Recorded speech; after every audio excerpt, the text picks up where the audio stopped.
I'm just getting my streaming things correctly correctly updated.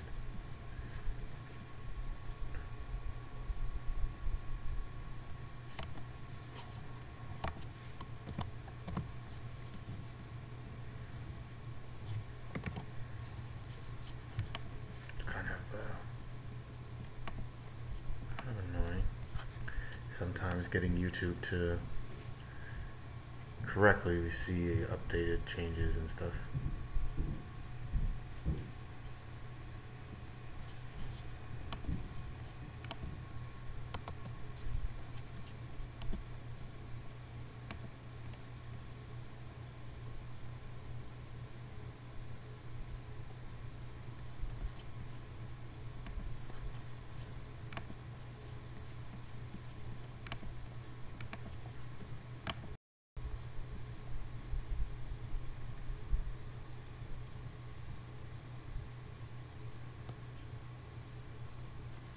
Okay, good evening.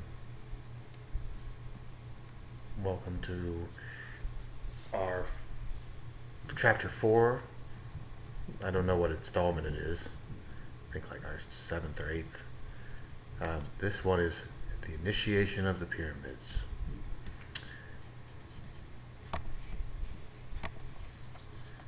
I won't worry too much about getting the thumbnail to show correctly or anything, because I guess it doesn't really matter.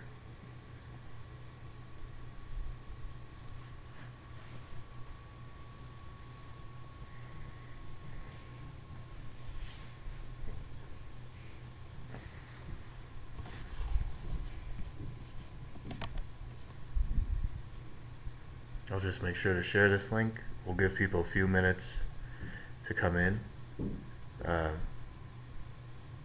then we will get started.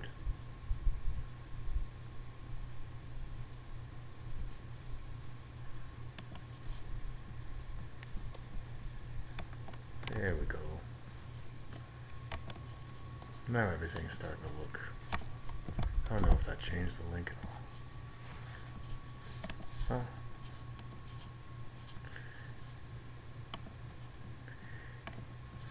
Still getting used to all these streaming things.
have called the spirits. We'll begin with the initiation of the pyramid. As usual, please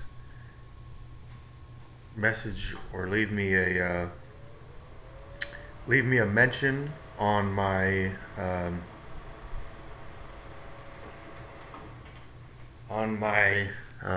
on the Discord, so that I can kind of see that someone has said something to me. Otherwise, I'll be checking the YouTube chat periodically and Discord just to get things going. But today's topic is the initiation of the pyramid. This is going to be quite the interesting topic because obviously the initiation of the pyramid was one of the first set temple initiations that we have much information for, and it is what basically all the Western mystery tradition traces back to, both the Great Pyramid and the Temple of Solomon. The Temple of Solomon being a later version of the Pyramid Temple tradition. As we know from the biblical story, the Hebrews lived with the Egyptians and were according to the Bible they were slaves, though archaeology does not necessarily confirm that. From the Egyptian side, they may not have considered them slaves, but like it or not, they for whatever reason they split off, and the Egyptian pyramid traditions were taken to Israel and reinstituted in the Temple of Solomon in a Hebraic form. So right now we're going to go into the initiation of the pyramid. I just want to say real quick that on Sunday I'm planning to publish a PDF of a basically modern form of the mystery initiations that we've been reading about. Essentially, it's my personal reconstruction of the initiation that will be tailored to the solo practitioner, because many of us are separated from each other by the internet, or we're blessed by the internet to be able to communicate, though we are vastly geographically separated. Because we don't have the blessing of a physical temple, we use the metaphysical temple to accomplish these ends. Okay, so why don't we begin? Supreme among the wonders of antiquity, unrivaled by the achievements of later architects and builders, the Great Pyramid of Giza bears mute witness to an unknown civilization, which, having completed its predestined span, passed into oblivion. Eloquent in its silence, inspiring in its majesty, divine in its simplicity, the Great Pyramid is indeed a sermon in stone. Its magnitude overwhelms the puny sensibilities of man. Among the shifting sands of time, it stands as a fitting emblem of eternity itself. Who were the illumined mathematicians who planned its parts and dimensions? The master craftsmen who supervised its construction? The skilled artisans who trued its blocks of stone? As this is bringing up to us, even among, if we read the ancient Egyptian accounts, most often modern Egyptologists attribute the Great Pyramid to have been built for the pharaoh Khafre, but the Egyptians kind of saw themselves as the recipient nation of a prior civilization. They talk about that in their analogs of the kings, where they show kings who ruled for hundreds or thousands of years, going back, I believe it's 352,000 or 450. It's an incredibly long amount of time. It's 300 or 400,000 years, and they consider themselves to have been a degradation of a previous civilization. And so we went over the Atlantis myths, not last week, but I believe the week before, and the Egyptians, a lot of modern, for example, theosophists or followers of Aleister Crowley have kind of made it part of their modern religion that the Egyptians were the inheritors of the lost civilization of Atlantis, or of some other continent, Thule or Mu, Lemuria. So it's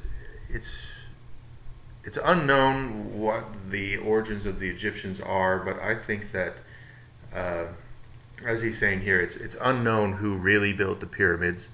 There are lots of people who are engaged in the dating of the pyramids, who are outside the pale of mainstream Egyptology. One can read about their work. Graham Hancock, Robert Bauval, John Anthony West come to mind. I believe Christopher Dunn was an engineer who proposed that the pyramid represented some kind of energy factory, some kind of energetic construction. I don't conjecture along those lines here, but you can look up for yourself that there are many, many alternative theories regarding the Great Pyramid, and it is far from settled, the issues of the Great Pyramid, even though the mainstream archaeology would have you believe that it's fully settled, that it was Khafre about 6,000 years ago, and so on. Khafre certainly had those pyramids under his power, and he marked his name on them, but it's not hard for one to mark their name on a stone that's existed before them. He may have been a renovator of the pyramid or of the Sphinx. The Sphinx also clearly shows ages more in line with the 12,000 year timeline, much due to water erosion that shows on the outside. Many geologists have come to say that it's water erosion, which the archaeologists pull out their hair at such a thing being said, because it implies that that the Sphinx must have been built before the end of the Ice Age, sometime before the Younger Dryas event, perhaps, when that whole area was much wetter. In any case, I wanted to back up his claim here that that the Great Pyramid of Giza bears mute witness to an unknown civilization, because many of you out there may believe that it's bears witness to a known civilization, but the more you research it, the more doubt you may find cast upon that. Let us continue. The earliest and best known account of the building of the Great Pyramid is that given by the highly revered but somewhat imaginative historian Herodotus. His accounts were notably... history had not yet taken on that purely factual bent, excuse me, but instead was often more fanciful. It was took on some fictitious narratives sometimes, maybe. The pyramid was built in steps, battlement-wise, as it is called, or according to others, altar-wise. After laying the stones for the base, they raised the remaining stones to their places by means of machines formed of short wooden planks. The first machine raised them from the ground to the top of the first step. On this there was another machine which received the stone upon its arrival, and which conveyed it to the second step, whence a third machine advanced it still higher. Either they had as many machines as there were steps in the pyramid, or possibly they had but a single machine which, being easily moved, was transferred from tier to tier as the stone rose. Both accounts are given, and therefore I mention both. The upper portion of the pyramid was finished first, then the middle, and finally the part which was lowest and nearest the ground. There is an inscription in Egyptian characters on the pyramid which records the quantity of radishes, onions, and garlic consumed by the laborers who constructed it. And I perfectly well remember that the interpreter who read the writing to me said that the money expended in this way was 1,600 talents of silver. If this is then a true record, what a vast sum must have been spent on the iron tools used for the work, and on the feeding and clothing of the laborers, considering the length of time the work lasted, which has already been stated, 10 years, which is a remarkably short amount of time for such a massive building, and the additional time, no small space I imagine, which must have been occupied by the quarrying of the stones, their conveyance, and the formation of the underground apartments. A talent of silver is worth, in biblical weighing, much more than 1,600 talents worth. So a talent, let's see, I'm not sure if this is a gold talent or a silver talent, but the one that I just looked up, yes, so a talent of gold would have been worth 1.4 million. A talent of silver, let's see, what's the price of silver per gram? Silver per gram price. Silver per gram, silver is currently 51 cents a gram. So a talent is 33 kilograms. 33.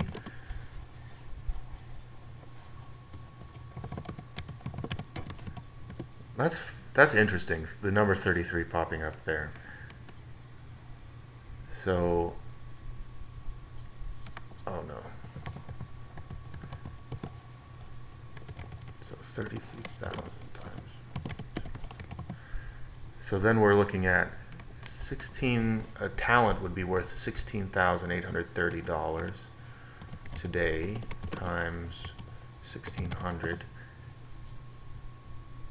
and the total expenditure on the pyramid would be today 26,928,000. That doesn't seem like very much to me, but and 10 years seems like an awfully short time. However, who knows what a talent was worth back then. 1,600 talents of silver was an enormous sum by any rate, because it was, one talent was 30 minas, and one mina was the wages for one laborer in Greece for a year. So that means, let's see,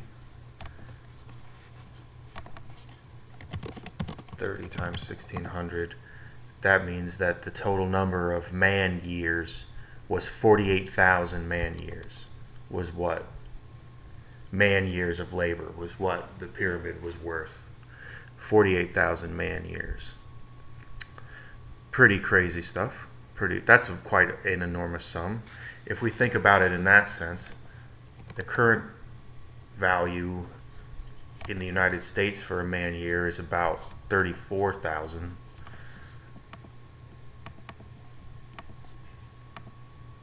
And that would yield us the considerably larger sum of $1.6 billion.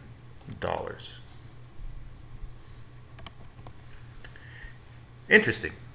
Interesting. Thank you for bearing with me while I did the math. While his account is extremely colorful, it is apparent that the father of history, for reasons which he doubtless considered sufficient, concocted a fraudulent story to conceal the true origin and purpose of the Great Pyramid. This is but one of several instances in his writing which would lead the thoughtful reader to suspect that Herodotus himself was an initiate of the sacred schools and consequently obligated to preserve inviolate the secrets of the ancient orders. The theory advanced by Herodotus, and now generally accepted, that the pyramid was the tomb of the pharaoh Cheops, cannot be substantiated. Was it Cheops or Khafre? I thought it was Khafre, but perhaps it's Cheops. In fact, Manetho, Aristophanes, and Diodorus Siculus all differ from Herodotus, as well as from each other, regarding the name of the builder of this supreme edifice. The sepulchral vault, which according to the Lepsius law of pyramid construction should have been finished at the same time as the monument or sooner, was never completed. There is no proof that the building was erected by the Egyptians, for the elaborate carvings with which the burial chambers of Egyptian royalty are almost invariably ornamented are entirely lacking, and it embodies none of the elements of their architecture or decoration, such as inscriptions, images, cartouches, paintings, and other distinctive features associated with dynastic mortuary art. It's pretty interesting.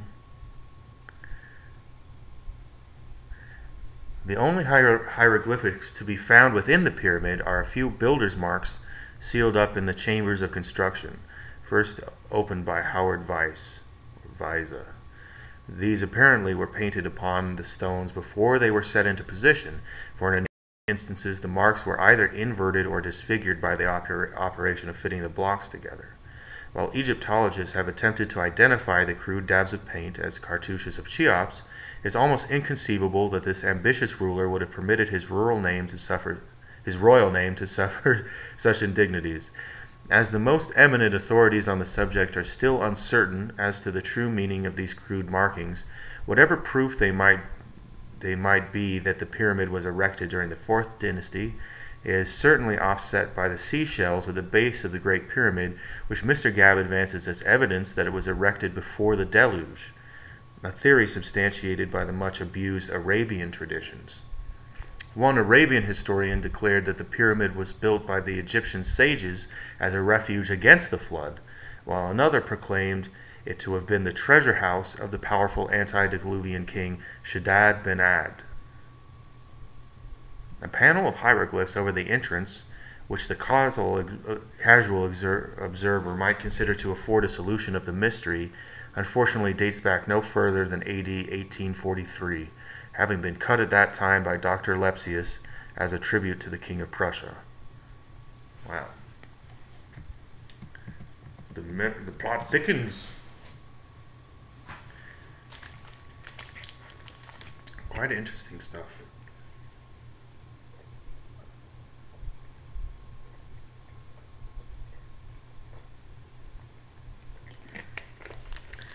Caliph al-Ma'mun, an illustrious descendant of the Prophet, inspired by stories of the immense treasures sealed within its depths, journeyed from Baghdad to Cairo, AD 820, with a great force of workmen to open the mighty pyramid. When Caliph al-Ma'mun first reached the foot of the Rock of Ages and gazed up at its smooth, glistening surface, a tumult of emotions undoubtedly racked his soul. The casting stones must have been in place at the time of his visit, for the Caliph could find no indication of an entrance. 4 perfectly smooth surfaces confronted him. The casting stones were white stones, supposedly, I believe it was said that they were limestone or marble, and were white, and cased the outside and were very smooth. And the top was said to have been capped with gold, the tip. Following vague rumors, he set his followers to work on the north side of the pyramid with instructions to keep on cutting and chiseling until they discovered something. To the Muslims with their crude instruments and vinegar, it was a Herculean effort to funnel a full 100 feet through the limestone. Many times they were on the point of rebellion, but the word of the Caliph was law, and the hope of a vast fortune buoyed them up. At last, on the eve of total discouragement, fate came to their rescue. A great stone was heard to fall somewhere in the wall near the toiling and disgruntled Arabs. Pushing on toward the sound with renewed enthusiasm, they finally broke into the descending passage which leads into the subterranean chamber.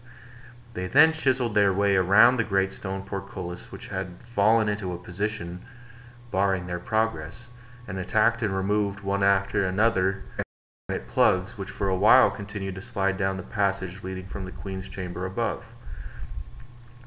Finally, no more blocks descended, and the way was clear for the followers of the Prophet. But where were the treasures?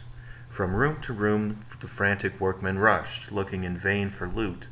The discontent of the Moslems reached such a height that Caliph al-Ma'mun, who had inherited much of the wisdom of his illustrious father, the Caliph al-Rashid, sent to Baghdad for funds, which he caused to be secretly buried near the entrance of the pyramid. He then ordered his men to dig at that spot, and great was their rejoicing when the treasure was discovered, the workmen being deeply impressed by the wisdom of the antediluvian monarch, who had carefully estimated their wages and thoughtfully caused the exact amount to be buried for their benefit. The Caliph then returned to the city of his fathers, and the great pyramid was left to the mercy of succeeding generations. In the 9th century, the sun's rays striking the highly polished surfaces of the original casing stones caused each side of the pyramid to appear as a dazzling triangle of light. Since that time, all but 2 of these casing stones have disappeared. Investigation has resulted in their discovery, recut and resurfaced in the walls of Mohammedan mosques and palaces in various parts of Cairo and its environs. It's interesting. It's interesting to think that, given the high intensity of the desert sun, or the sun just at that latitude, if it had been encased in pure white stones, how bright they must have been to the naked eye. They must have been brilliant beyond being able to look at.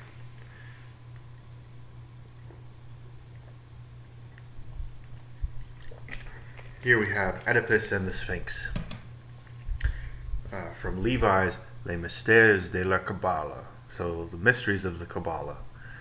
The Egyptian Sphinx is closely related to the Greek legend of Oedipus, who first solved the famous riddle propounded by the mysterious creature with the body of a winged lion and the head of a woman which frequented the highway leading to Thebes. To each who passed her lair, the Sphinx addressed the question, "What animal is it that in the morning goes on 4 feet, at noon on 2 feet, and at evening on 3 feet?" These who failed to answer her riddle she destroyed. Oedipus declared the answer to be man himself, who in childhood crawled upon his hands and knees, in manhood stood erect, and in old age shuffled along, supporting himself by a staff. Discovering one who knew the answer to her riddle, the Sphinx cast herself from the cliff which bordered the road and perished. There is still another answer to the riddle of the Sphinx, an answer best revealed by a consideration of the Pythagorean values of numbers. The 4, the 2, and the 3 produce a sum of 9, which is the natural number of man and also of the lower worlds. The 4 represents the ignorant man, the 2 the intellectual man, and the 3 the spiritual man.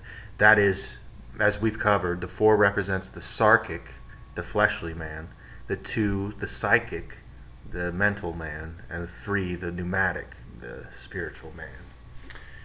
Infant humanity walks on 4 legs, evolving humanity on 2 legs, and to the power of his own mind, the redeemed and illumined Magus adds the staff of wisdom. The Sphinx is therefore the mystery of nature, the embodiment of the secret doctrine, and all who cannot solve her riddle perish. To pass the Sphinx is to attain personal immortality. If you are reading this, or if you're listening to this, and you're also on our Discord, just earlier today I wrote extensively on the attainment of immortality in the rituals, spells, and prayers channel of the altar. And I recommend you check it out. Here we see the Sphinx. Let's see. It's like I'm on dial-up. I hope my internet isn't lagging too much in the video and such. Well, the most important thing is the audio, but hopefully it's going okay. We can see that the Sphinx is indeed female, and it's got some winglings there. Got some wingdings text down there. You can see the winged sun and the staff of Asclepius behind, with the entwined energies of the spine, the energies. Also the twin helix of DNA. Of course, they couldn't have known that at the time, or could they? But this winged sun disk is what we see here. I'm not sure the pronunciation of these glyphs. I may know a fair number about languages, but not about hieroglyphics. I ought to study that more. Before I move on, I'll just give a quick check to the chats, see if anyone is saying anything.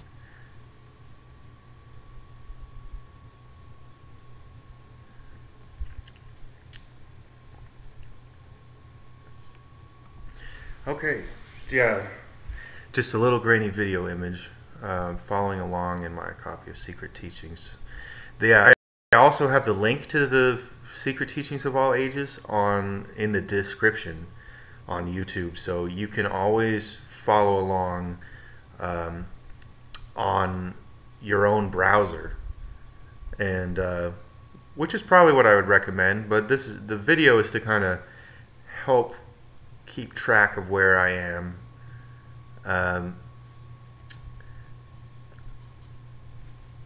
Tigil or Tehil asks, so you get immortality from that Sphinx.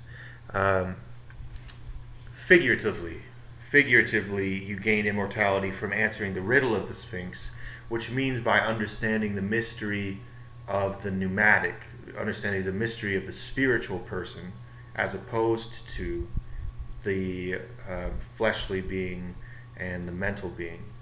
Like I said, I wrote a long thing about this in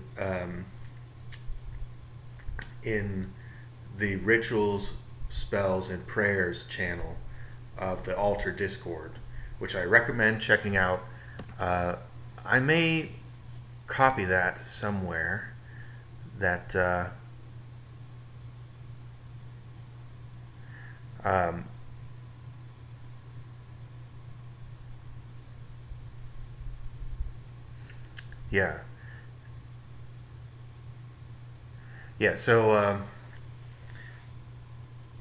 So I may copy that and put it on my website. I'm going to be trying to post more article stuff on the website. Looking at the Discord, it looks like I have a question from Atma, and he says, who was Hermes in relation to Christ, if you have any info? Asking kind of about last week's lecture. I think we covered that a little bit last week, but Hermes Trismegistus is the great teacher. I personally associate Hermes and Christ somewhat. I'm not certain. They have some similar things. I think I generally associate Christ and Krishna as, for example, I believe in the Punjabi language, the grammatical form to invoke Krishna is Christo. And Christo is clearly very close to Christ. And also, I think that they have very much similarity in story. And I think that God the Father is Shiva Shakti, the combined Shiva Shakti, which is the Father Mother, the great androgyne. Krishna is the Son, and Vishnu, the Sustainer, is the Holy Spirit. I think that that would be my interpretation as regarding Hindu gods. The Christ, Hermes is a kind of Christ figure of his own self, and I think that I covered that pretty well in last week's lecture, so you might check that out. But I just want to give time to any questions that are asked.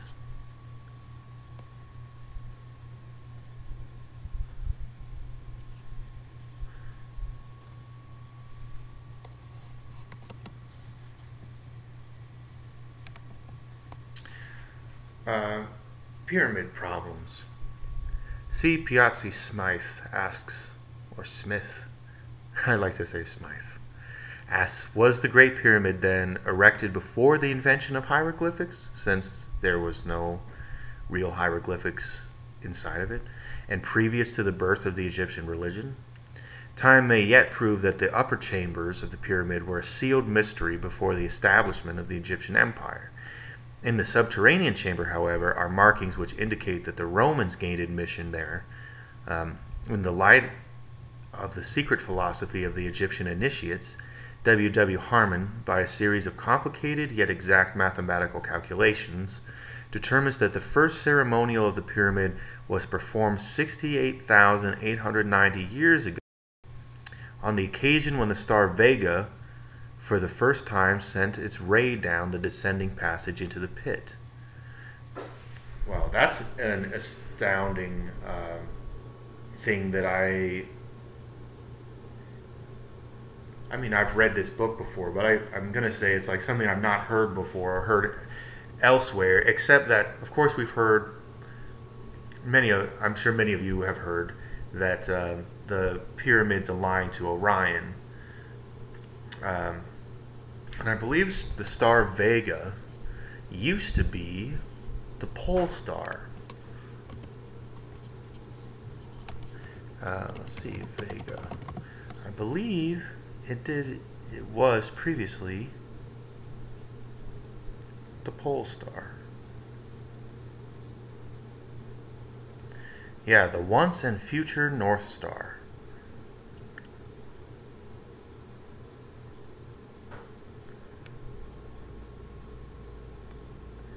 It did used to be the North Star. It used to be Polaris. It's in the constellation of Lyra. And Vega was the northern pole star around 12,000 BC. Around this same time that we keep talking about an ancient civilization and about the date of the Great Flood being about 12,000 years before now, or 11,600. So Vega was precisely the pole star around 12,000 BC, or around 14,000 years ago, but around 12,000 years ago it still would have been regarded as the polar star. I don't know what it would have been 68,890 years ago, and it will again be our pole star around the year 13,000 AD. Interesting stuff. Okay. 68,890 years ago.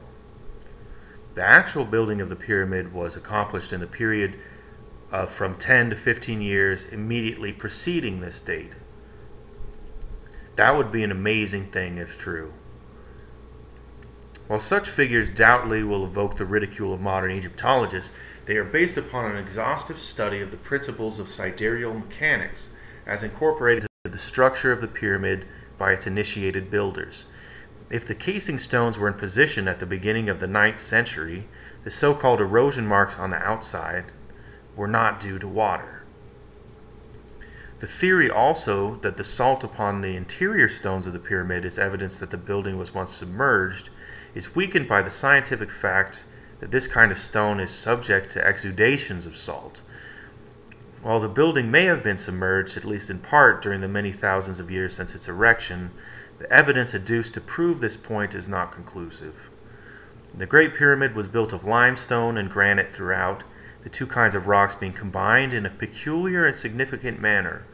The stones were trued with the utmost precision, and the cement used was of such remarkable quality that it is now practically as hard as the stone itself. The limestone blocks were sawed with bronze saws, the teeth of which were diamonds or other jewels.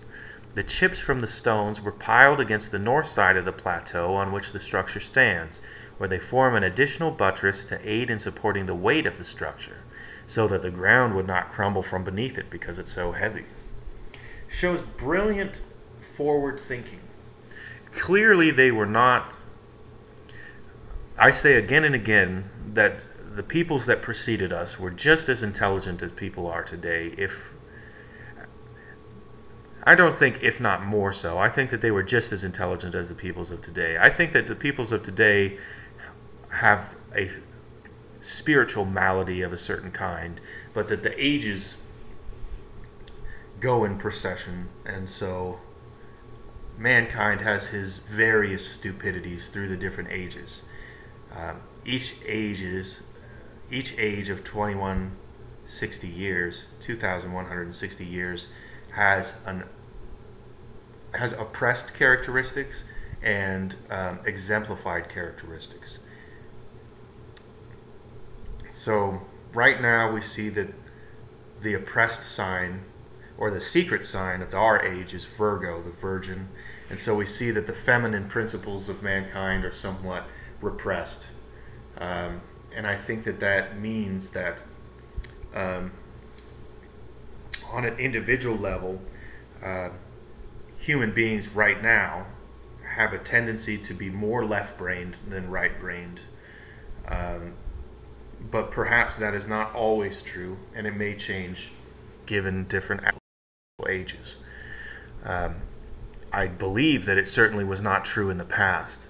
At times in the past where it seemed that God spoke directly to mankind, I think that those times show a more right-brain dominance.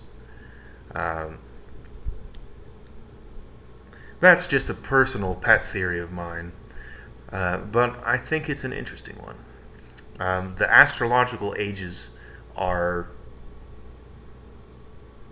leave many, many mysteries to be contemplated, but the astrological ages and the precession of the equinoxes are a real thing that we can point to in the physical stars, or in our physical relation to the stars, I should say. It may not be the stars themselves that have an influence over us so much as their relation to us, as our relative position regarding the cosmos, and the energies that are out in the various reaches of the cosmos. So it may not be the stars themselves, but the orientation that we have to other parts of our solar system and other parts of the universe. Okay. So the chips from the stones were piled against the north side of the plateau. The entire pyramid is an example of perfect orientation and actually squares the circle. That's it. So the pyramid is perfectly aligned to the cardinal directions. Each face is perfectly aligned to the cardinal direction. That is, the north face is perfectly or within 1 degree, pointing. I don't recall if it's true north or magnetic north, but I believe it's true north. That it's within 1 degree oriented toward true north, and therefore each one of the other sides is to 1 degree perfect um, of each one of the other cardinal directions. And saying that it squares the circle means that one can inscribe a perfect circle around it, and all 4 corners will touch the circumference perfectly. The pyramid is actually, one could say it's 8-sided because the sides are not exactly flat. They're convex. So from the corners on the outside, the sides kind of come in and meet at a middle point. The reason for that is it's a geometrical way to catch the sun and use the sides so that each one of those 2 panels will have a different way that they're shadowed as the day goes on. Because the Great Pyramid was used. I mean, one of the things that we can almost certainly say it was used for is astronomical charting of solar cycles, and because in order to true it perfectly true north, they would have had to align it based on a solar based on the equinox, and or the summer solstice, or some other perfect date where they would sight through a hole the position of the sun coming up at that date. So they would wait for a day where the equinox was the best day to do this, because you could measure the days and nights becoming shorter and shorter, days or nights becoming shorter and shorter depending on which equinox you're using. So if you're using the spring equinox, the nights will become shorter and shorter and the days longer and longer until the day that they're exactly equal, and then the days will begin to then the days will begin to be longer than the nights. And because you can measure that exactly, you can say that this is the meridian. This is the meridian of time here, and you can say there's time on this side and time on this side, and this is the day that they're equal. And then you can use that to sight the sun and align things with the sun's rise. And so we know that they used the pyramid for that, and the convex sides of the pyramid were used to measure shadows. At least that's one possible purpose of them. I do not believe for a second that they're convex because of an architectural error. They're not convex because of an architectural error. They're convex because it has an astronomical observation purpose. And that's why the pyramids are such an eternally fascinated subject, because they are nothing about them is by accident. And we're talking about people at least 6,000 years. If we take the mainstream Egyptological views, those are people 6,000 years ago, which I don't believe. I believe that they're at least 12,000 years ago, and then here we see Mr. W.W. Harmon seems to believe 68,000 years ago, due to alignments with the star Vega. Similar things are used to date the construction of the Sphinx to, I believe it was 16,000 years ago, based on the position of the star, or of the constellation Leo, rising at the precession of the equinoxes. But maybe Leo was rising 68,000 years ago as well. Who knows? That would be something to look into. Definitely, a lot of these things are are mysteries that we may never know the answers to, but they're fascinating, certainly.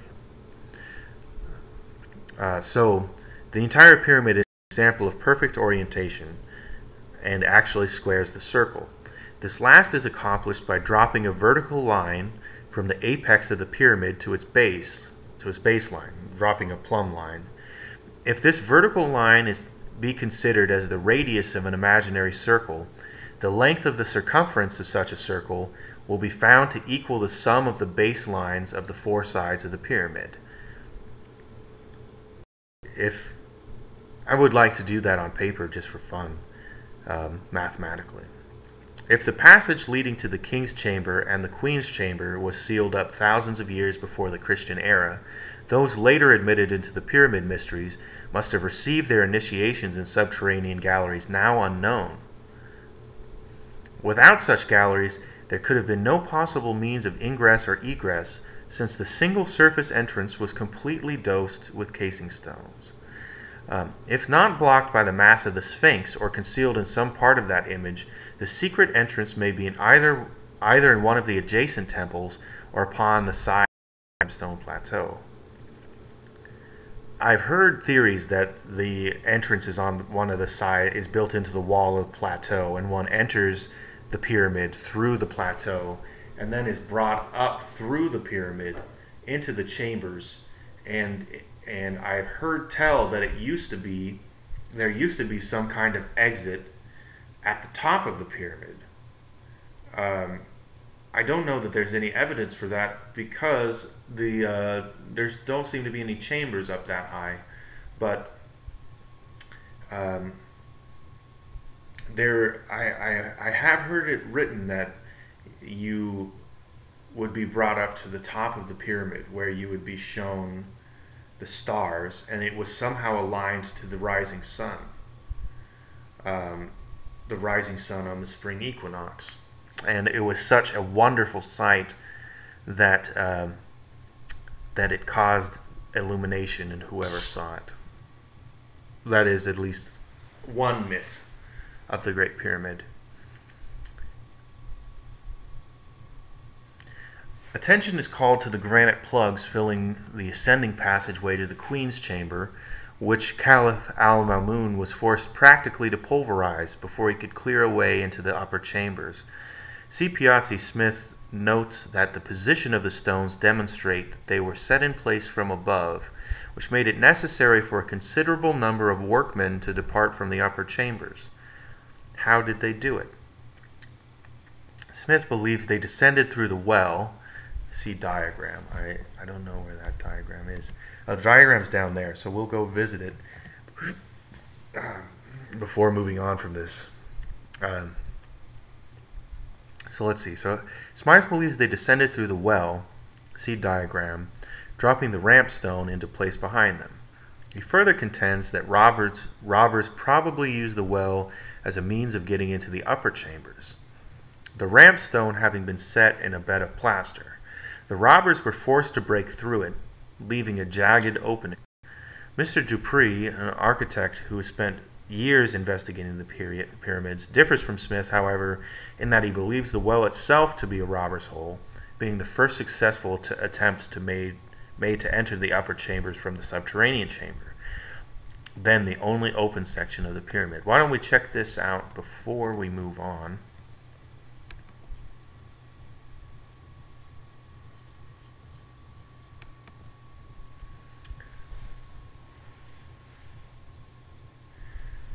Vertical section looking west of the Great Pyramid. So on our right is the north side, and on our left is the south side. In the plane of its passages, showing the supposed ancient exterior formed by the outer surface of the casting stones in dotted lines. So we can see, I don't know if you can see this video, you can pull this up for yourself, but these dotted lines are not that far from on the outside of the pyramid, as one might imagine. Well, we can clearly see that the pyramid is quite a bit smaller in terms of surface volume by the fact that it lacks these casing stones. So if there is some resonant quality, this hasn't been mentioned in this chapter much, but I was mentioning it a little earlier. The work of, I believe his name was Christopher Dunn, about the Great Pyramid being some kind of power source or resonant chamber, some kind of resonating chamber, would naturally be based on its harmonic qualities that have something to do with its physical ratios of construction related to some kind of earth energy frequency or solar energy frequency. And that means that with the casing stones removed and the ratios put out of sync, it would no longer function. Because it would have been mathematically designed to have a harmonious resonating pattern with some other resonating force. That would be, for example, like I said, some kind of solar frequency, or a which would be the rationale for the stones being white. Because they're white, they reflect all of that solar energy. So the idea would be that they would resonate it. It would somehow resonate it, because the solar rays would be reflected off, and they would slightly resonate the stone. They would slightly cause the stone to ring like a bell. And because of the harmonies of the ratios of the building, the effect of all of these stones very, very, very minutely would cause, and I'm not saying that they're resonating like, wow, I'm saying that they're resonating like when we talk about solar sail technology. The very, very small force of the photons is harnessed so that they move ever so slightly, but that they all have a harmonious resonance to each other that causes that to increase over time, so that the entire building acts as some kind of engine. This has been a very interesting theory that I did not invent. Christopher Dunn, I believe, was the originator of that theory. Robert Bauval, I believe, also covered it some. I don't have any opinion either way about whether it's true or false, but it sounds very interesting. It's an intriguing idea on paper. If you look at this here, one thing, ye Masons, take note. One looks at the slope of the pyramid here, and if you note these lines N and M, these are the compass square, or this is the compass and the square. So the entire pyramid is the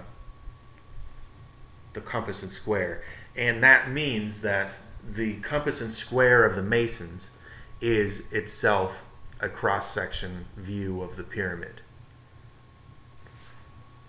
Looking at the King's Chamber, this is K, the King's Chamber, and then there's these smaller chambers that move up here, which I believe, let's see, L. These are the chambers of construction. Somehow they were dropping things into place. I believe F must be the Queen's Chamber. This is F, the Queen's Chamber. E, the horizontal passage. Let's see, O down here is the subterranean chamber, which used to be the only one accessible. So they would enter here, and through this entrance passage, they would pass down to the subterranean chamber. At some point, they dropped that well line down, which may be this line P. Yeah, the well, so-called. This line P is the well through which they dug, perhaps these thieves dug up and then eventually hit this line and were able to access the Queen's chamber. But if you see this large block here, it sounds as though these this is the Grand Gallery, and this is where the granite plugs would slide down here. Or were they these here? But there were somehow some granite plugs here that it was talking about. They kept sliding down into place because this place was built brilliantly and seems to have been built to keep people out.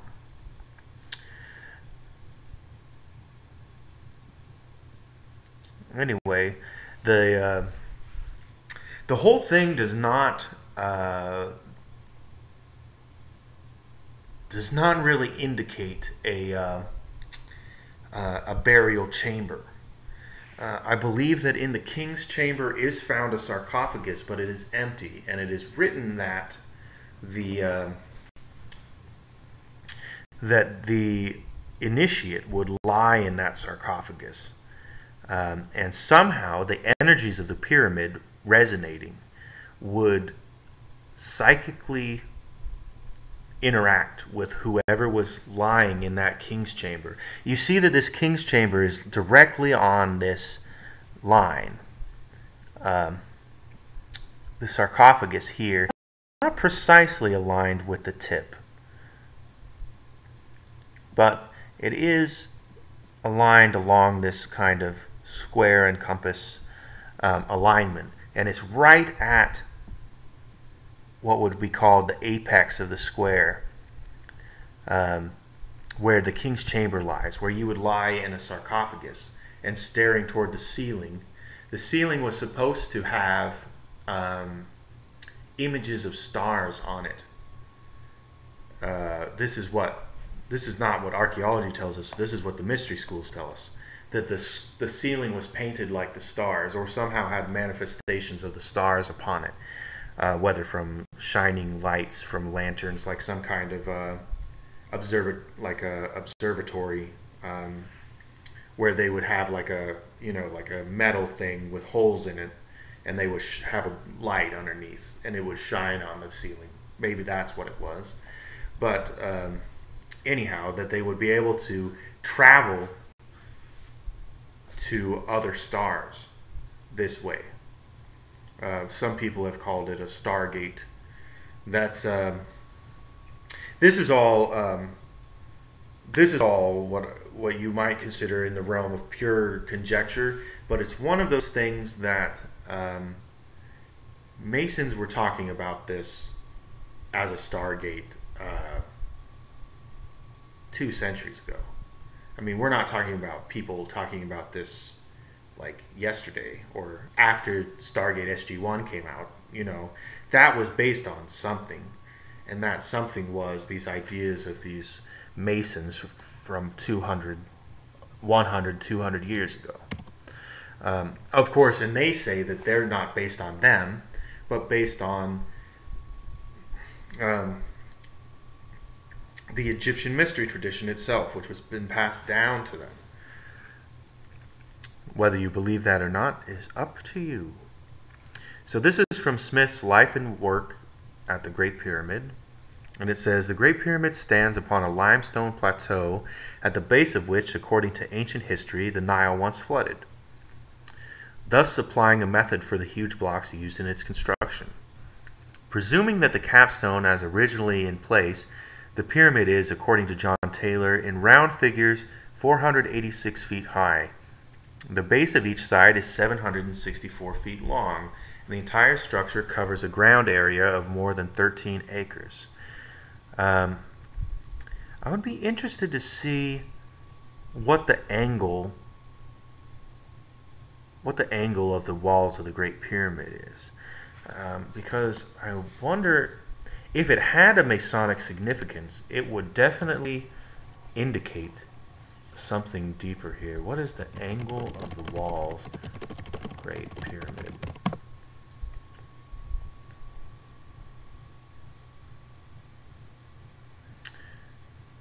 The angle that each face of the pyramid makes with its base is 53 degrees. And I suppose that means that it is 37 degrees to the top. Geometry of the Great Pyramid.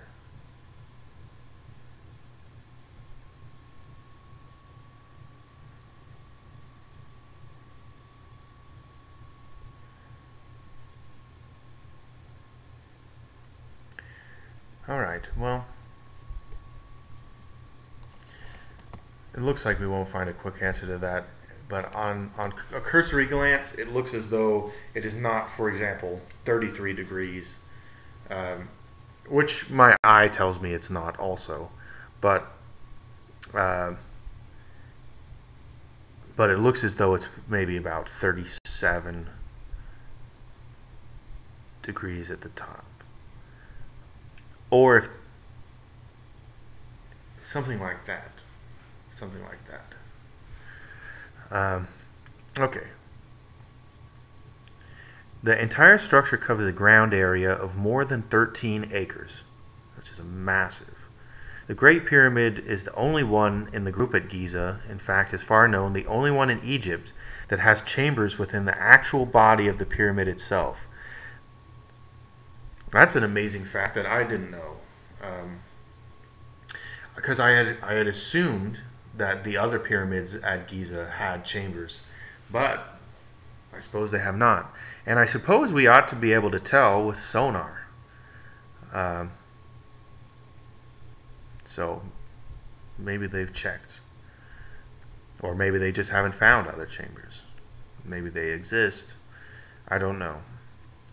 For this reason, it is said to refute the Lepsius law, which asserts that each of these structures is a monument raised over a subterranean chamber in which a ruler is entombed. The pyramid contains 4 chambers, which in the diagram are lettered K, H, F, and O. The King's Chamber is an oblong apartment 39 feet long, 17 feet wide, and 19 feet high, disregarding fractional parts of a foot in each case. 19 feet high, that's quite high, with a flat roof consisting of 9 great stones, the largest in the pyramid. Above the King's Chamber are 5 low compartments, generally termed construction chambers. These are what are called resonator chambers by some who follow that resonator hypothesis. In the lowest of these, the so-called hieroglyphs of the pharaoh Cheops are located. The roof of the 5th construction chamber is peaked. At the end of the King's Chamber, opposite the entrance, stands the famous sarcophagus, or coffer, and behind it is a shallow opening that was dug in the hope of discovering valuables. 2 air vents, M and N, those are those lines that looked like this square. 2 air vents passing through the entire body of the pyramid ventilate the King's Chamber. In itself, this is sufficient to establish that the building was not intended for a tomb, because air vents are not needed for dead people. Air vents are needed for living people. And not just workers, necessarily. This whole hypothesis is based on the fact that the Great Pyramid was considered to have been an initiation ground. It was said that Plato was initiated at the Great Pyramid, Pythagoras at the Great Pyramid, and that Herodotus was initiated at the Great Pyramid. Between the upper end of the Grand Gallery and the King's Chamber is a small antechamber. Its extreme length 9 feet, its extreme width 5 feet, and its extreme height 12 feet. So it must not have a regular dimensions. With its walls grooved for purposes now unknown. In the groove nearest the Grand Gallery is a slab of stone in 2 sections, with a peculiar boss or knob protruding about an inch from the surface of the upper part facing the Grand Gallery. The stone does not reach the floor of the antechamber, and those entering the King's Chambers must pass under the slab. From the King's Chamber, the Grand Gallery, 157 feet in length, 28 feet in height, 7 feet in width. So these are huge rooms. I mean, they don't look so on that diagram, but these are massive, massive rooms. 157 feet in length, 28 feet in height. This is a massive gallery. 7 feet in width at its widest point, and decreasing to 3.5 feet as the result of 7 converging overlaps of the stones forming the walls, descends to a little above the level of the Queen's Chamber. Here a gallery branches off, passing more than 100 feet back toward the center of the pyramid and opening into the Queen's Chamber.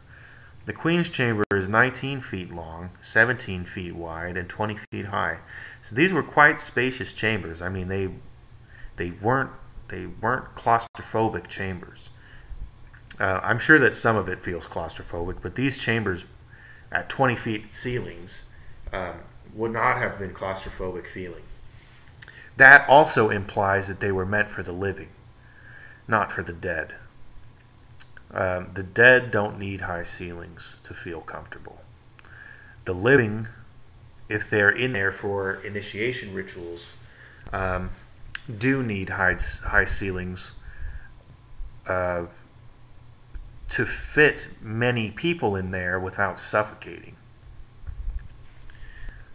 Its roof is peaked and composed of great slabs of stone. Air passages not shown lead from the Queen's Chamber, but these were not open originally. In the east wall of the Queen's Chamber is a peculiar niche of gradually converging stone, which in all likelihood may prove to be a new lost entranceway. At the point where the Grand Gallery ends and the horizontal passage toward the Queen's Chamber begins is the entrance to the well and also the opening down the first ascending passage, D, to the point where this passage meets the descending passage. First ascending passage meets the descending passage, leading from the outer wall of the pyramid down to the subterranean chamber. After descending 59 feet down the well, the grotto is reached. Continuing through the floor of the grotto, the well leads downward 133 feet to the descending entrance passage. Meets a short distance before the passage becomes horizontal and leads into the subterranean chamber. The subterranean chamber is about 46 feet long and 27 feet wide, but is extremely low, the ceiling varying in height from a little over 3 feet to about 13 feet from the rough and apparently unfinished floor. From the south side of the subterranean chamber, a low tunnel runs about 50 feet and then meets a blank wall. These constitute the only known openings in the pyramid, with the exception of a few niches, exploration holes, blind passages, and the rambling cavernous tunnel hewn out by the Muslims under the leadership of the Prophet's descendant, Caliph al-Ma'mun. So, this is information that was available in 1920 when this book was published. I believe it was 1920 or it was 1928.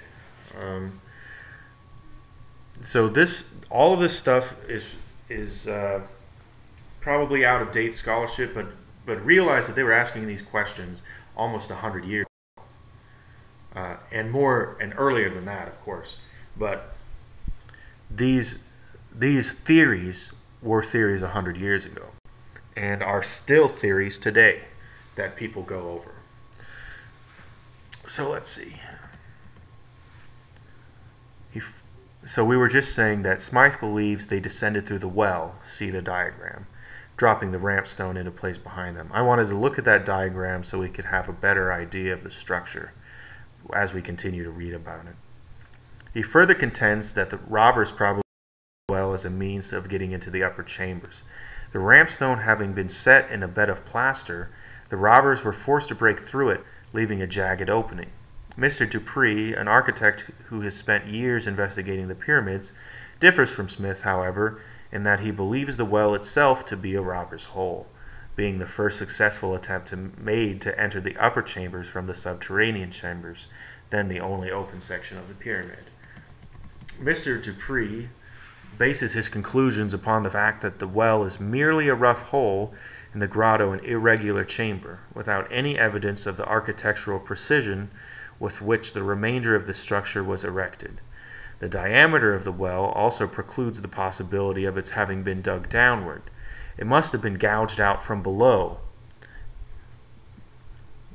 and the grotto was necessary to supply air to the thieves. It is inconceivable that the pyramid builders would break one of their own ramp stones and leave its broken surface and a gaping hole in the side wall of their otherwise perfect gallery. If the well is a robber's hole, it may explain why the pyramid was empty when Caliph al-Ma'mun entered it, and what happened to the missing coffer lid. A careful examination of the so-called unfinished subterranean chamber, which must have been the base of operations for the robbers, might disclose traces of their presence or show where they piled the rubble, which must have accumulated as a result of their operations. While it is not entirely clear by what entrance the robbers reached the subterranean chamber, it is improbable that they used the descending passageway. So that's interesting. So they must have used some other entrance. Another great author on the pyramid is Joseph P. Farrell, Dr. Joseph P. Farrell, who is an Oxford PhD and one of my favorite researchers.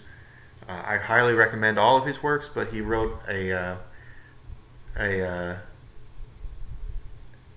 I'm not sure if it was 2 books on the Giza pyramid or 3. I think it was 3. There was Giza Death Star, and then Giza Death Star Deployed, and Giza Death Star Destroyed, I want to say. But I don't know. But he basically makes a claim that on the surface sounds absolutely incredible. That's unbelievable. That the Great Pyramid was some kind of weapon of mass destruction used in a cosmic war. His cosmic war hypothesis is very interesting. If you've been following our previous videos, or my previous videos, we've discussed briefly the cosmic war, or what has been called the war in heaven, which the LDS Church is also fond of discussing. The war in heaven being an actual physical war fought in our solar system. The Sumerians refer to it as the war between Enki and Enlil. The Greeks refer to it as the Titanomachy, the war between Zeus and Kronos, or Kronos and the Titans. There are basically many war between the god myths, such as Ragnarok myths of the Norse mythology, and the myths in the Hindu Vedas. The Mahabharata is basically a war epic of a war among the gods, which were fought by flying vehicles or flying chariots called vimanas. These are favorite topics of ancient aliens hypothesists. I don't necessarily think that they were extraterrestrials. I think that they may have been, when people talk about them as being angels and demons, that is to say extra-dimensional entities of some kind, or not merely extraterrestrials, but also some kind of spiritual being. They're having a spiritual nature. I'm more inclined to take that bent along with our ancestors who talked about them as being gods and titans, or gods and giants. Joseph P. Farrell also has written quite fascinating books called The Cosmic War, Babylon's Banksters, Gene's Giants, Monsters, and Men, Thrice Great Hermes and the Janus Age, or Thrice Great Hermetica and the Janus Age, The Financial Vipers of Venice, and so on. Also writing about the Nazi Brotherhood of the Bell, or SS Brotherhood of the Bell, I believe it's called. Nazi International, the Fourth Reich, and various things about the Nazi UFO hypotheses, post-war Nazis, the current global geopolitical situation. Dr. Joseph Farrell is a genius, and I highly recommend you read his works. You can find his website, gizadeathstar.com. He's a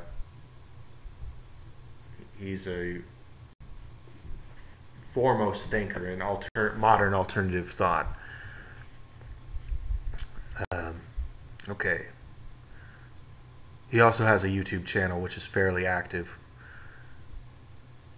and he's very active on the interview site. So let's see, where were we? There is a remarkable niche in the north wall of the Queen's Chamber, which the Mohammedan guides glibly pronounce to be a shrine. The general shape of this niche, however, with its walls converging by a series of overlaps like those of the Grand Gallery, would indicate that originally it has been intended as a passageway. Efforts made to explore this niche have been non-productive, but Mr. Dupree believes an entrance to exist here, through which, if the well did not exist at the time, the workmen made their exit from the pyramid after dropping the stone plugs into the ascending gallery. Some people believe that the workmen closed the pyramid sometime long after they finished it. Maybe not long after, but whenever they decided to close the pyramid of its official function.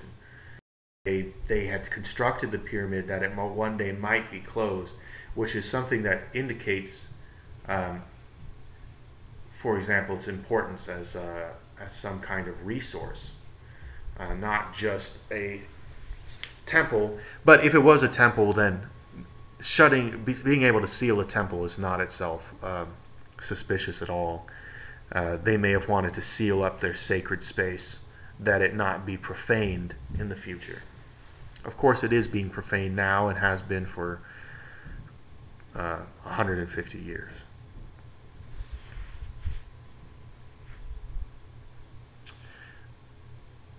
Biblical scholars have contributed a number of most extraordinary conceptions regarding the Great Pyramid.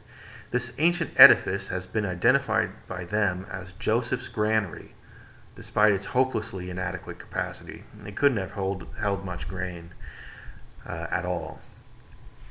As the tomb prepared for the unfortunate Pharaoh of the Exodus, who could not be buried there because his body was never recovered from the Red Sea, and finally as a perpetual confirmation of the infallibility of the numerous prophecies contained in the Authorized Version. Let me go ahead and just check the chats real quick and see if anyone has asked any questions or anything.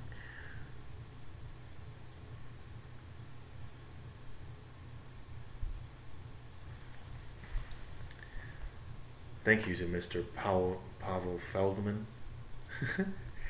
saying I have perfect esoteric broadcaster intent. Maybe it's because I'm going over so much dry content. I think we lost a lot of people going through all that. But that's okay. A-okay.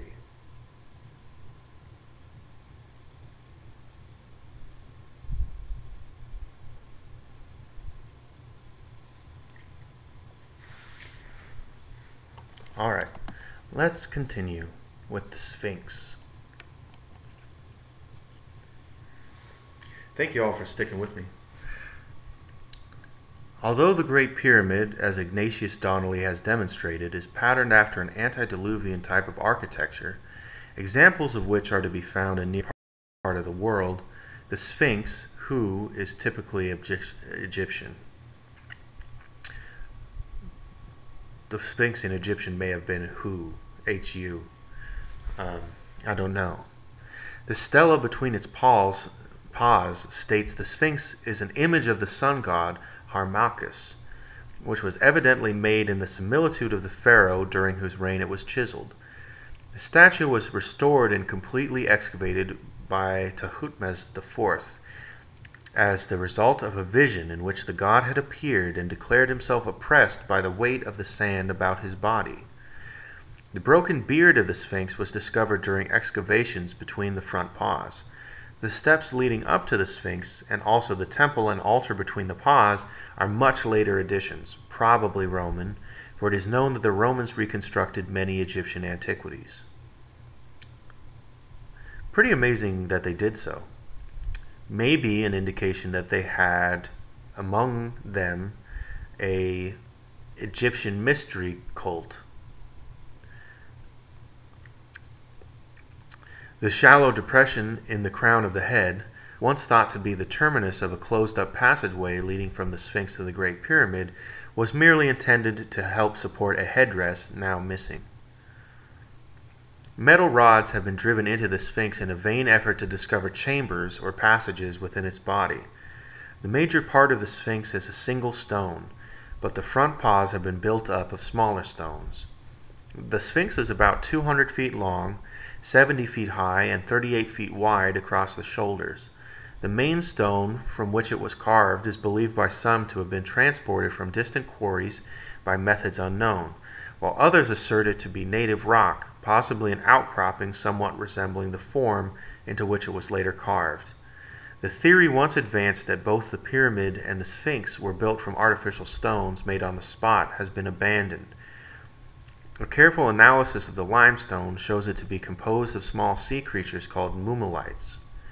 The popular supposition that the Sphinx was the true portal of the Great Pyramid, while it survives with surprising tenacity, has never been substantiated. P. Christian presents this theory as follows, basing it in part upon the authority of Iamblichus. The Sphinx of Giza, says the author of the Traité des Mystères, serves as the de Mystère, I don't know, served as the entrance to the sacred subterranean chambers in which the trials of the initiate were undergone. This entrance, obstructed in our day by sands and rubbish, may still be traced between the forelegs of the crowned colossus. It was formerly closed by a bronze gate whose secret spring could be operated only by the Magi.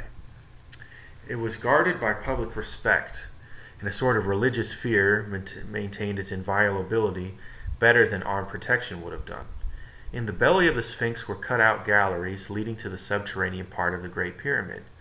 These galleries were so artfully crisscrossed along their course to the pyramid that in setting forth into the passage without a guide for this network, one ceaselessly and inevitably returned to the starting point. That would be pretty amazing to see. I do not believe we still have had any indication that we found chambers beneath the Sphinx. I've heard that a chamber has been detected underneath the Sphinx by some use of ground-based radar or sonar.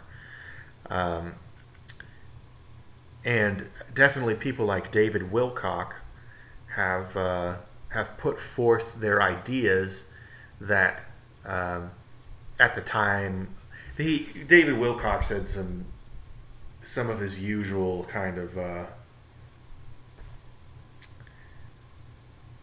I don't want to say something uncharitable, so I won't. But he said something that is a par for the course for him, which was that around the time of 2012,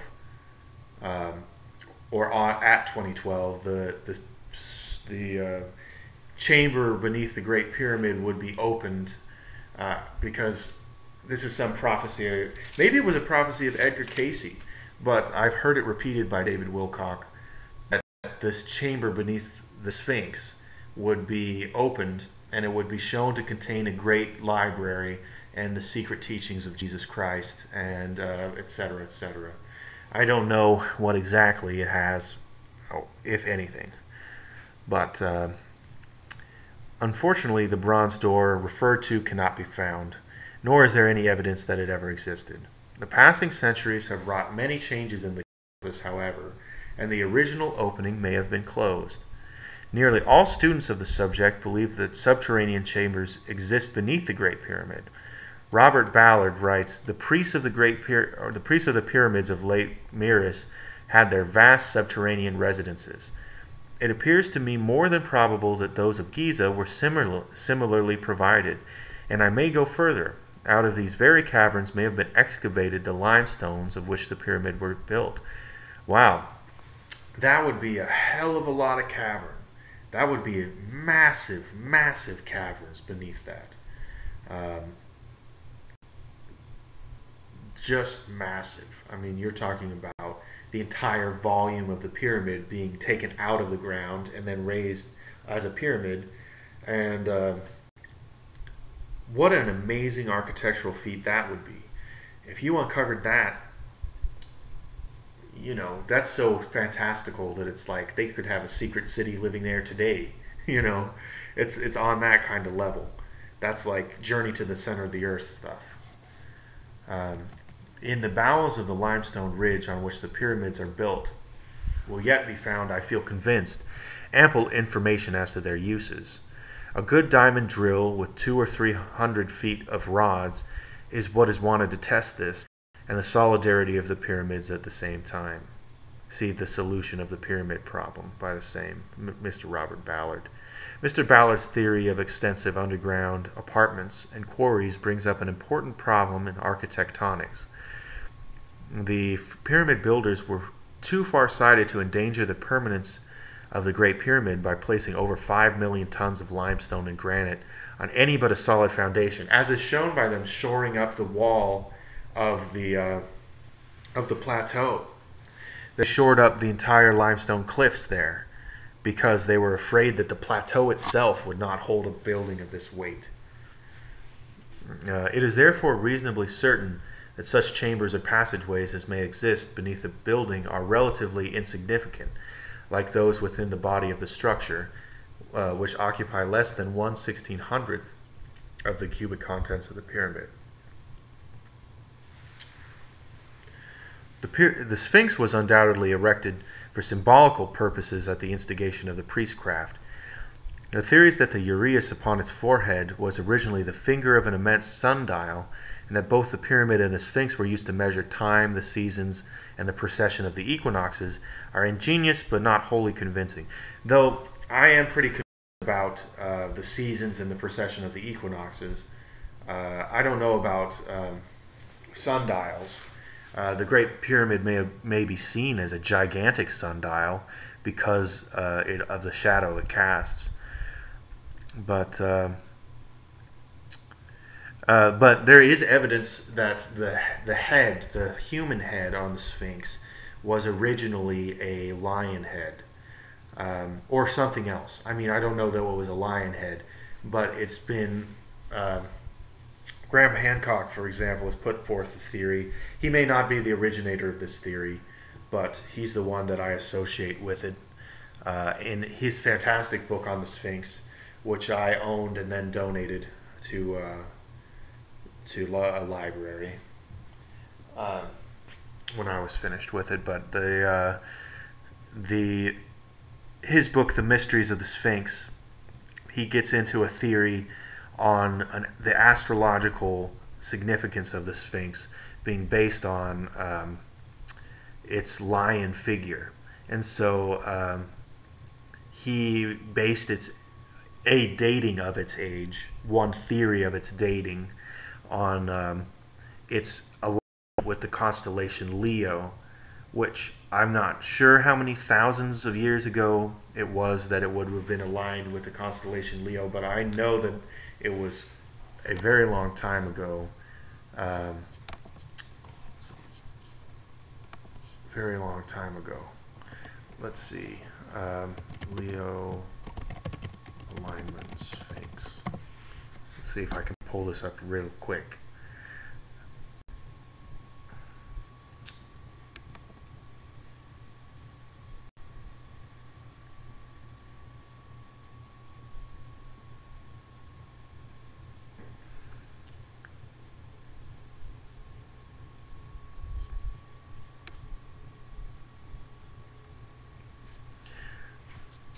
I probably can't do this quickly enough to make it worth it. My internet's very laggy because of the streaming.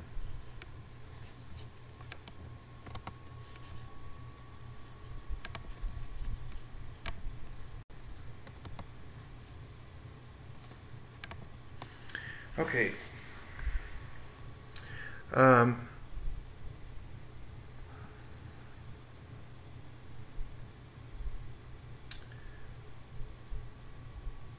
if the creature was erected to obliterate the ancient passageway leading into the subterranean temple of the pyramid, its symbolism would be most appropriate, as the Sphinx guards the pathway in the Oedipus myth we heard above, guards the pathway to eternal life.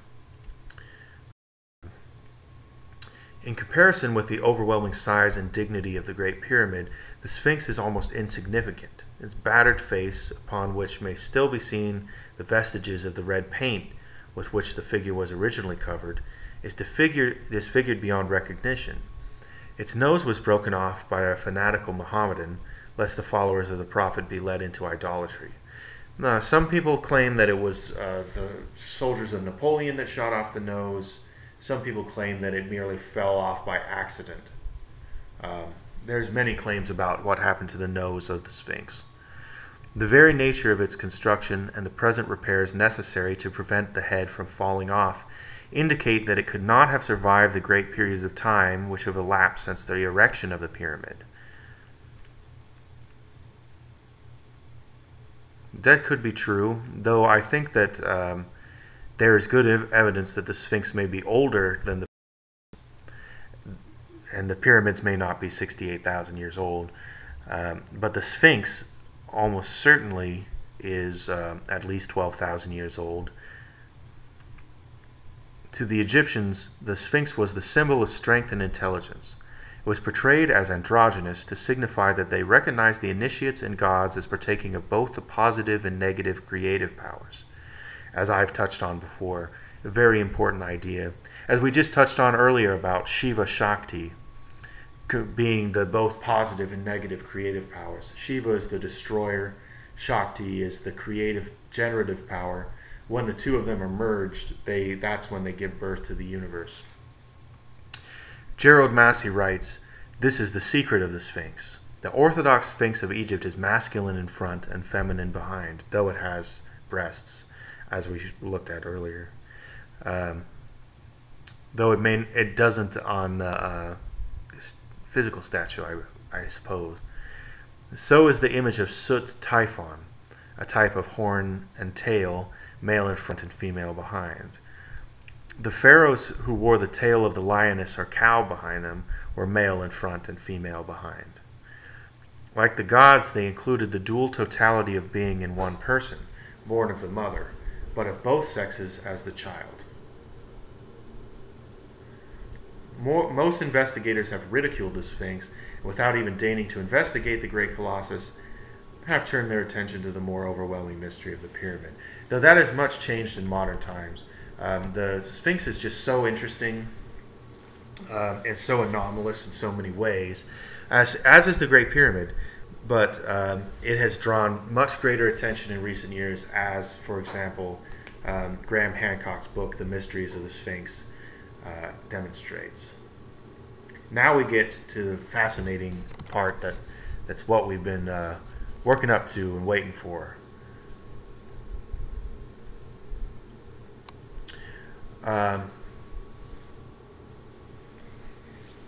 I see a question from Aaron Articus. I believe that must be Atma.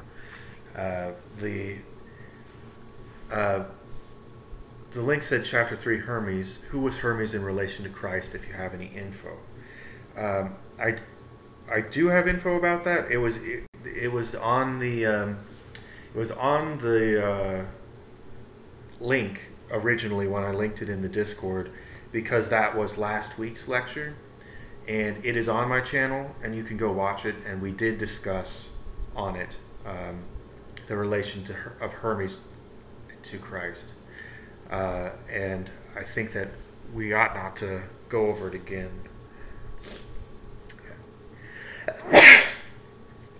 Though it is a fascinating subject. This is getting fairly long as is, and I don't want to. I think we're already going to stress people's attention. The Pyramid Mysteries. The word pyramid is popularly supposed to be derived from, that would be pyr, fire, thus signifying that it is the symbolic representation of the one divine flame, the life of every creature. John Taylor believes the word pyramid to mean a measure of wheat, which goes into the argument of it Joseph's granary. But as we've seen, it's much too small to have been a granary. The chambers inside are large, but they're fairly small for a granary. While C. Piazzi Smythe favors the Coptic meaning, a division into 10, like the Tetractys, also a division into 10. The initiates of old accepted the pyramid form as the ideal symbol of both the secret doctrine and those institutions established for its dissemination. Again, a division into 10, the Tetractys. The Tetractys is itself a triangle shape. The Coptic meaning of pyramid as a division into 10, in this case, is fairly compelling to me because the Tetractys is itself the full embodiment of all the mysteries, and its triangular shape brought into 3 dimensions. There's the base of 4, and then the triangle of 3, and those 2 sides. So the base is of 4 corners. The triangles are the sides of 3 points. The base and the top, or the base and the sides, are 2, and the point that it all reaches is 1. And the Tetractys, as we know, is 1, 2, 3, 4, stacked on top of each other. The pyramid is itself a physical 3-dimensional representation of the Tetractys, which we'll get into more later. The Tetractys, I guess we actually haven't been over it because the chapter on Pythagorean mathematics is coming up. That will also be a fascinating chapter, and hopefully not too dry. So, both pyramids and mounds are antitypes of the holy mountain, or high place of God, which was believed to stand in the midst of the earth. That's, as we've talked about, Mount Meru, the mountain of the world. In Hindu mythology, it's called Mount Meru or Sumeru.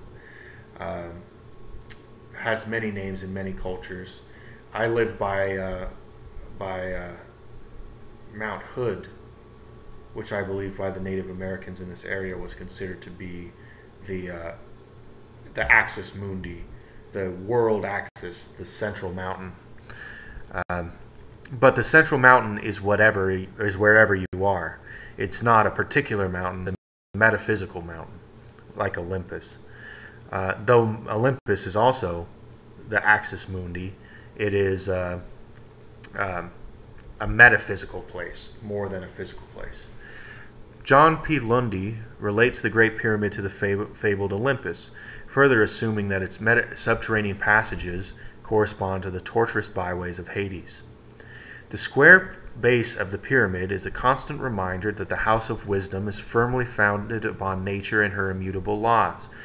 And those 4 corners are north, south, east, west, representative of the powers of fire, water, earth, and air. The base of 4 corners is the sign of the physical world. The three numbered sides are the metaphysical world, the spiritual world. The separation of the sides and from the base is as above, so below, or the duad, the 2 combined energies, the physical and the metaphysical, the positive and the negative, the light and the dark, the yin, the yang. that is the duad. They are all under the supreme tip at the top, which is the monad. This is, again, another rendering of the Tetractys, in another way that the pyramids directly correspond to these mystery teachings and are such an important symbol of these teachings. Okay. The Gnostics, writes Albert Pike, claimed that the whole edifice of their science rested on a square whose angles were sige, silence, bethos, profundity, nous, intelligence, and adenithia, truth. See Morals and Dogma. The sides of the Great Pyramid face the four cardinal angles, the latter signifying, according to Eliphas Levi, the extremities of heat and cold, north and south, and the extremities of light and darkness, east and west. The base of the pyramid further represents the four material elements or substances from the combinations of which the quaternary body of man is formed. From each side of the square there rises a triangle, typifying the threefold divine being enthroned within every quaternary material nature. If each baseline be considered a square from which ascends a threefold spiritual power, then the sum of the lines of the four faces, 12, and the four hypothetical squares, 16, constituting the base is 28, the sacred number of the lower world. If this be added to the three septenaries composing the sun, 21, it equals 49, the square of 7 and the number of the universe. We'll get more into this kind of mathematics in the chapters about Pythagoras, but suffice to say that this is all sacred geometry, and it would be good for us to go back over this, perhaps with I'll have a paint application open where we can draw this out and I can draw the figures while we number them, and that will help teach this concept, both for my own edification and for yours. I think I would like to do that, but I'll have to do that perhaps on Sunday this week. The 12 signs of the zodiac, like the governors of the lower worlds, are symbolized by the 12 lines of the four triangles, the faces of the pyramid. In the midst of each face is one of the beasts of Ezekiel, and the structure as a whole becomes the cherubim. The three main chambers of the pyramid are related to the heart, the brain, and the generative system, the spiritual centers of the human constitution. The triangular form of the pyramid also is similar to the posture assumed by the body during the ancient meditative exercises. That is, when one has their legs in the lotus and their hands come here and their shoulders come up to the point, the head is as if you have a base of 4 points, which is the 2 hips and the 2 knees. And then the triangle is the arms here coming up to the chest, to the neck, and then reaching the point, the head. So here we have 4, 3, 2, 2, here the throat to the perineum is 2. That's the high and the low. And then the head, the point, the crown. It's an analogy of the chakral energies, but envisioning the body as being like a pyramid while in meditation is a useful visualization technique. I highly recommend that you experiment with that.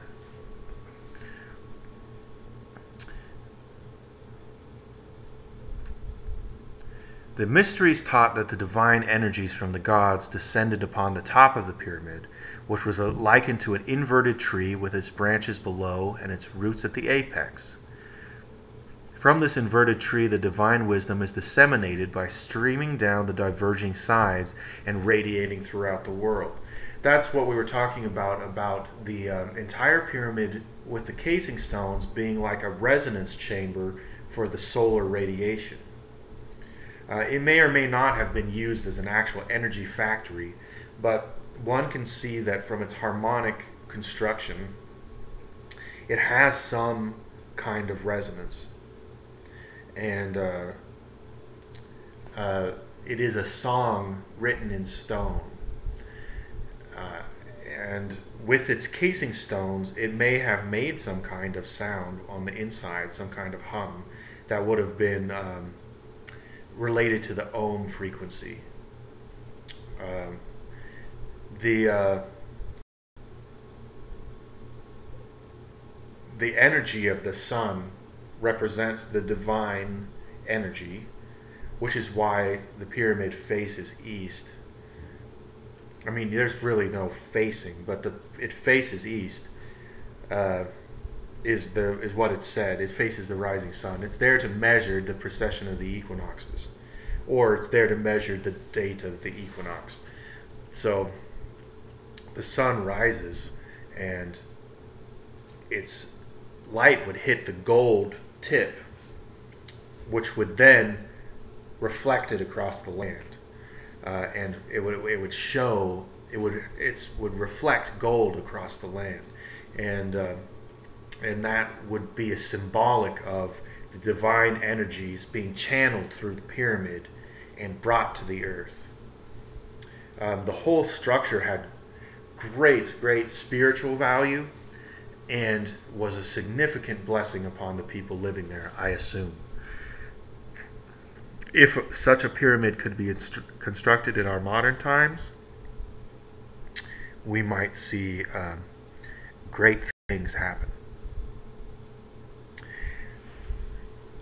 I would love to see a modern pyramid constructed on a mathematically sound harmony,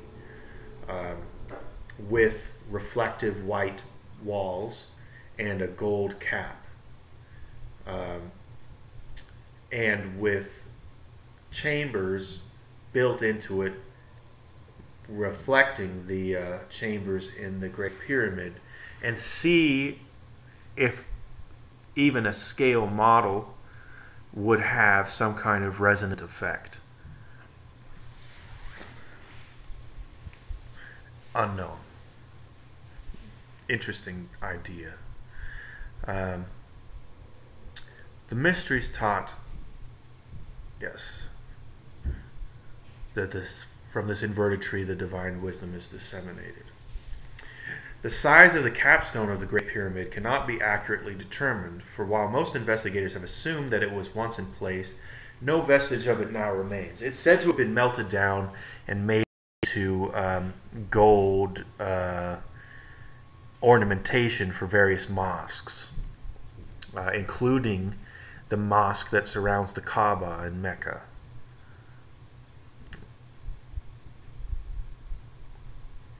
There is a curious tendency among the builders of great religious edifices to leave their creations unfinished, thereby signifying that God alone is complete. The capstone, if it existed, was itself a miniature pyramid, the apex of which would be capped by a smaller block of similar shape, and so on ad infinitum. The capstone is therefore the epitome of the entire structure. Thus the pyramid may be likened to the universe, and the capstone to man. Following the chain analogy, the mind is the capstone of man, the spirit the capstone of the mind, and God, the epitome of the whole, the capstone of the spirit. So, as above, so below. Here we see again the macroprosopis and the microprosopis. As a rough and unfinished block, man is taken from the quarry, and by the secret culture of the mysteries, by masons, gradually transformed into a true and perfect pyramidal capstone. The temple is complete only when the initiate himself becomes the living apex through which the divine power is focused into the diverging structure below. So there may have been a gold apex, and it's possible also, saying, it was said that the initiate would be taken up to the top of the pyramid to greet the rising sun, and that it would be a very enlightening experience, bringing spiritual illumination. W. Marsham Adams calls the Great Pyramid the House of the Hidden Places. Such indeed it was, for it represented the inner sanctuary of pre-Egyptian wisdom. By the Egyptians, the Great Pyramid was associated with Hermes, the god of wisdom and letters, and the divine illuminator worshipped through the planet Mercury. Relating Hermes to the pyramid emphasizes anew the fact that it was in reality the supreme temple of the invisible and supreme deity. The Great Pyramid was not a lighthouse, an observatory, or a tomb, but the first temple of the mysteries, the first structure erected as a repository for those secret truths, which are the certain foundation of all arts and sciences. It was the perfect emblem of the microcosm and the macrocosm, and according to the secret teachings, the tomb of Osiris, the black god of the Nile. And Osiris, the initiate, would take the role of Osiris in the initiation. So it wasn't the tomb of Osiris. That's what I was talking about. The initiate goes and lays in the sarcophagus himself, and is himself brought from death into spiritual life. He is dead when he enters, even though he can walk and talk and etc. He is spiritually dead. But upon lying in the sarcophagus of the temple and being shown the mysteries, the symbols of the mysteries, he is through the mysteries resurrected and comes to spiritual life, which is what I was writing about earlier in the rituals, prayers, and ritual spells and prayers channel of the altar Discord. Osiris represents a certain manifestation of solar energy, and therefore his house or tomb is emblematic of the universe within, which he is entombed and upon the cross of which he is crucified. Through the mystic passageways and chambers of the Great Pyramid passed the illumined of antiquity. They entered its portals as men, they came forth as gods. It was this place of the second birth, the womb of the mysteries, and wisdom dwelt in it as gods dwell in the hearts of men. Somewhere in the depths of its recesses there resided an unknown being who was called the Initiator, or the Illustrious One, robed in blue and gold and bearing in his hand the sevenfold key of eternity. This was the lion-faced Hierophant, the Holy One, the Master of Masters, who never left the house of wisdom, and whom no man ever saw save he who had passed through the gates of preparation and purification.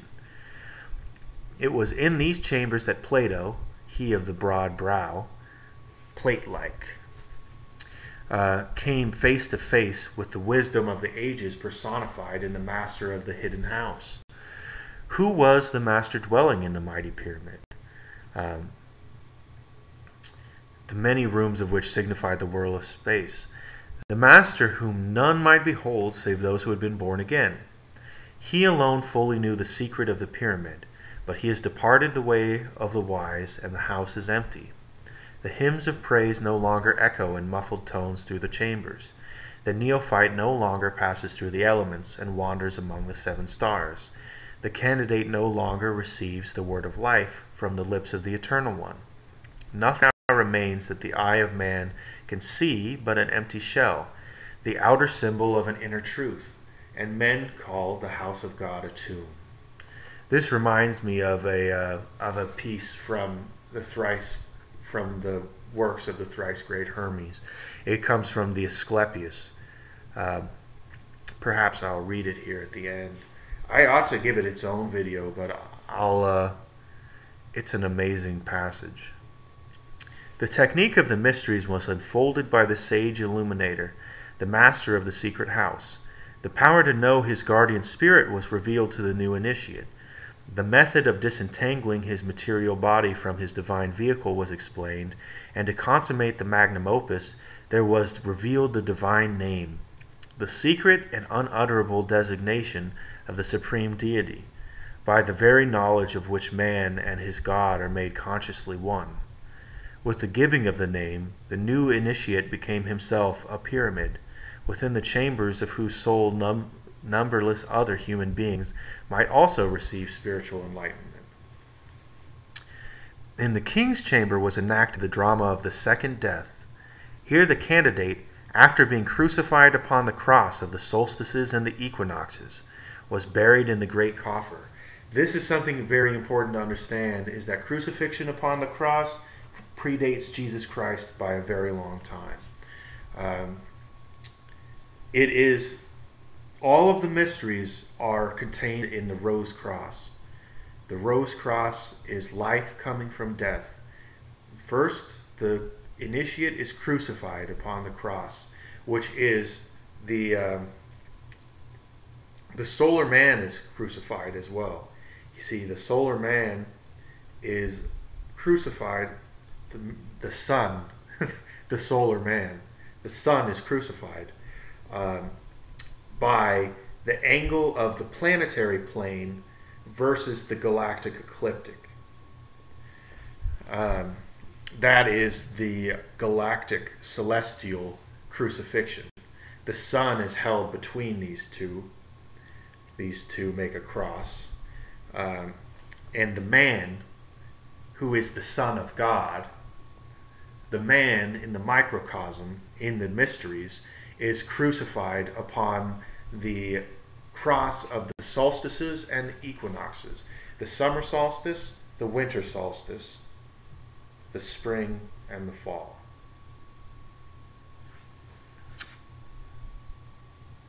The sign of the cross is much greater than modern Christianity, but modern Christianity is the modern incarnation of this cross religion. And Pisces, our astrological sign of our age, the outer sign is Pisces, which is Ichthys, which is Jesu Christo Theo Io Soter, Jesus Christ, Son of God, Savior. And this hidden sign is Virgo, the Virgin Mary. Those are our current forms of astrological worship. In the time of Egypt, not in the time of the pyramids, but in the time of Egypt, of ancient Egypt that we speak of. The time of the pyramids predates that. The time of ancient Egypt, theirs was the age of Taurus the bull, who was opposite, what was the sign opposite Taurus the bull? I'm sure someone can jump on that faster than me. Zodiac circle. Let me just check. Anyway, I do know. Taurus the bull was opposite Scorpio. Scorpio is the serpent. In ancient times, Scorpio was seen not as a scorpion, but as a serpent.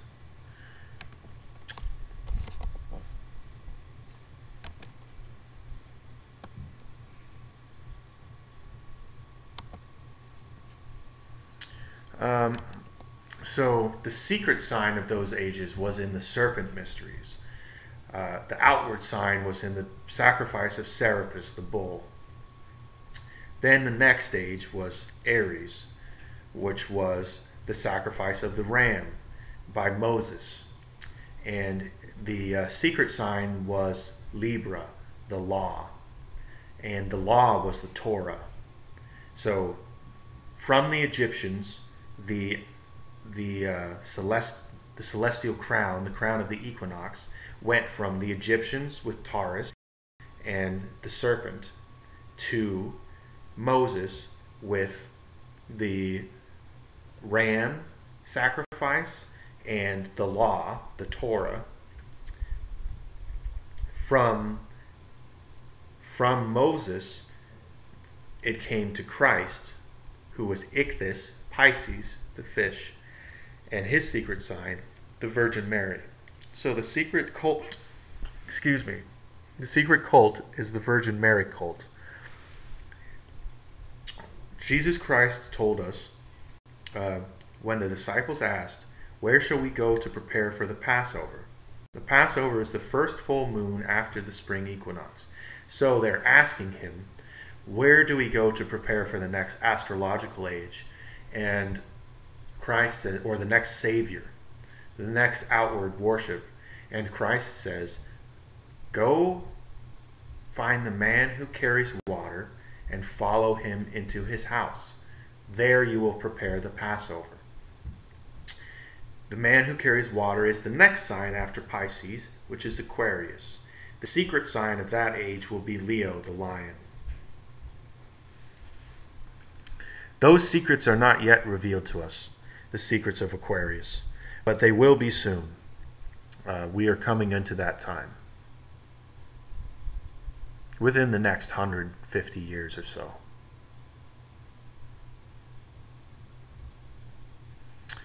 Okay, so, chamber of the second death. After being crucified on the cross of the solstices and the equinox, the candidate, was buried in the great coffer, which is the sarcophagus. This is in the king's chamber. There is a profound mystery to the atmosphere and temperature of the king's chamber. It is of a peculiar death-like cold which cuts to the marrow of the bone. This room was a doorway between the material world and the transcendental spheres of nature. While his body lay in the coffer, the soul of the neophyte soared as a human-headed hawk through the celestial realms, where to discover firsthand the eternity of life, light, and truth, as well as the illusion of death, darkness, and sin. Thus, in one sense, the Great Pyramid may be likened to a gate through which the ancient priests permitted a few to pass toward the attainment of individual completion. It is also to be noted incidentally that if the coffer in the king's chamber be struck, the sound emitted has no counterpart in any known musical.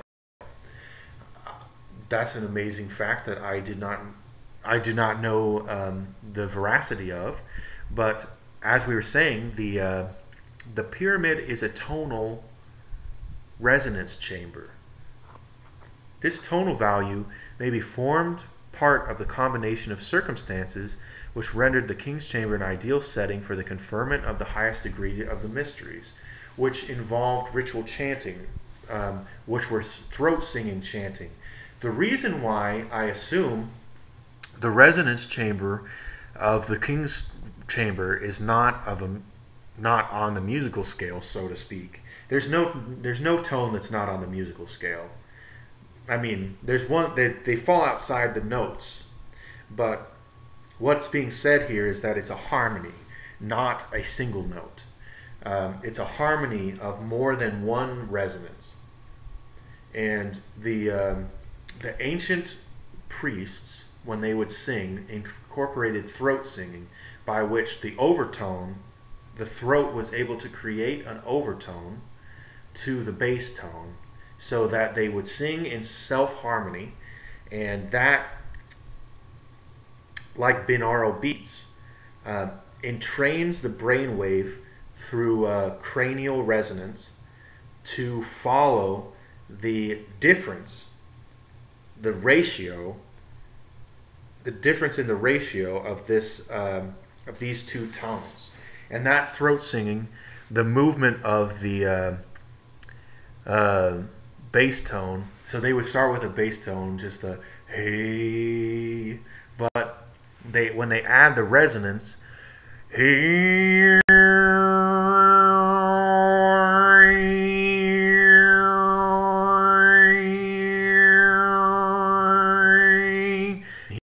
that tone rising and falling there, that is the overtone moving on top of the bass tone, so that it sounds like there's movement there.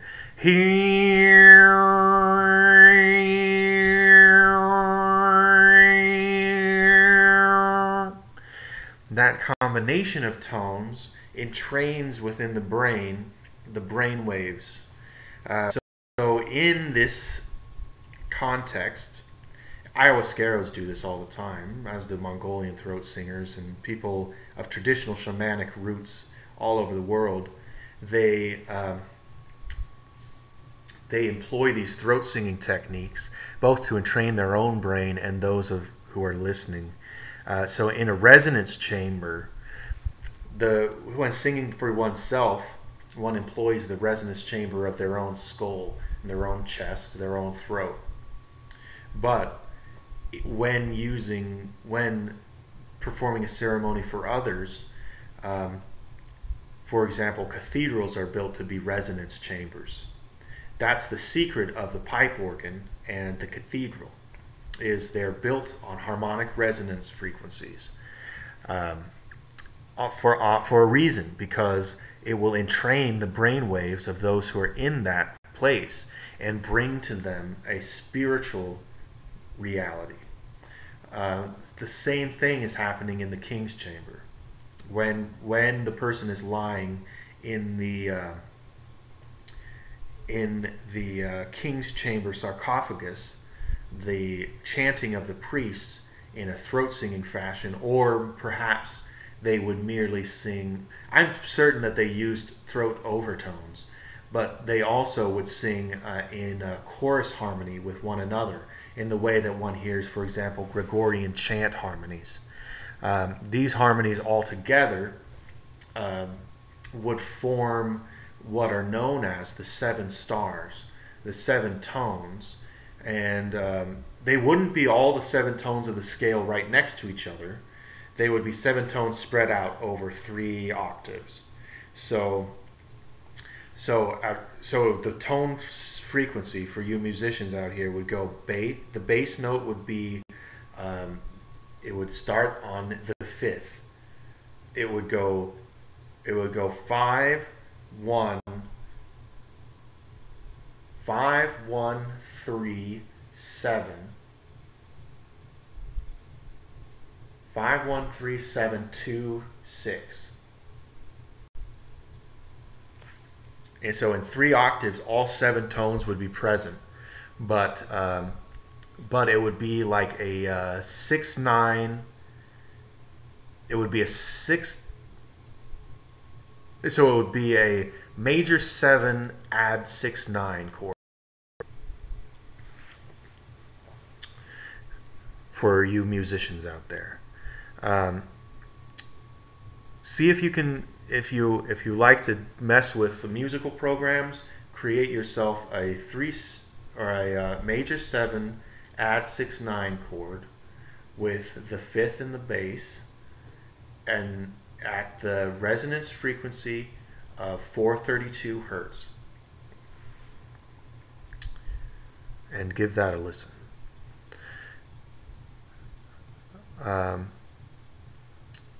Anyhow,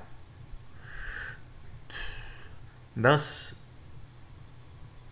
in one sense, the Great Pyramid may be likened to a gate through which the ancient priests permitted a few to pass. The modern world knows little of these rites. The scientist and the theologian alike gaze upon the sacred structure, wondering what fundamental urge inspired the Herculean labor. If they would but think for a moment, they would realize that there is only one urge in the soul of man capable of supplying the required incentive, namely the desire to know, to understand, and to exchange the narrowness of human mortality for the greater breadth and scope of divine enlightenment.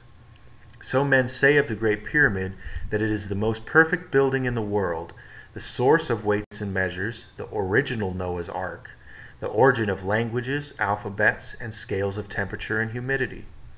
Few realize, however, that it is the gateway to the eternal.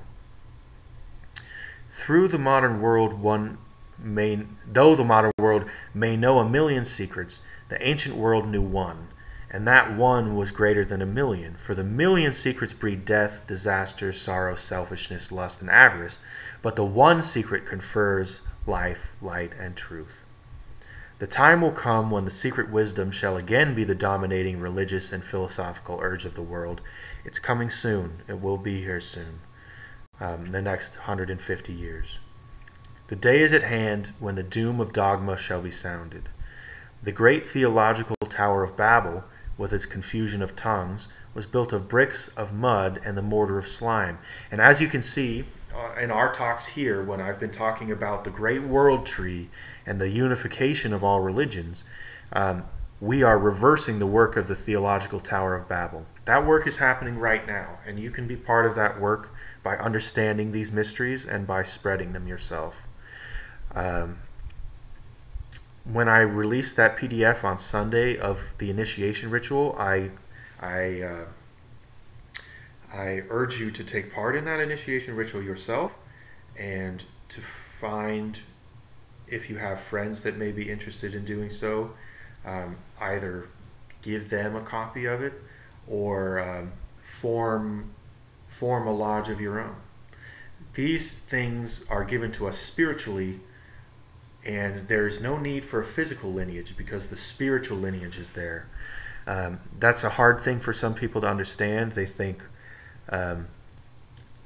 surely you must have an unbroken ancient lineage. And in a way we do, because all of these things were given to us and carried through the ages by people like us.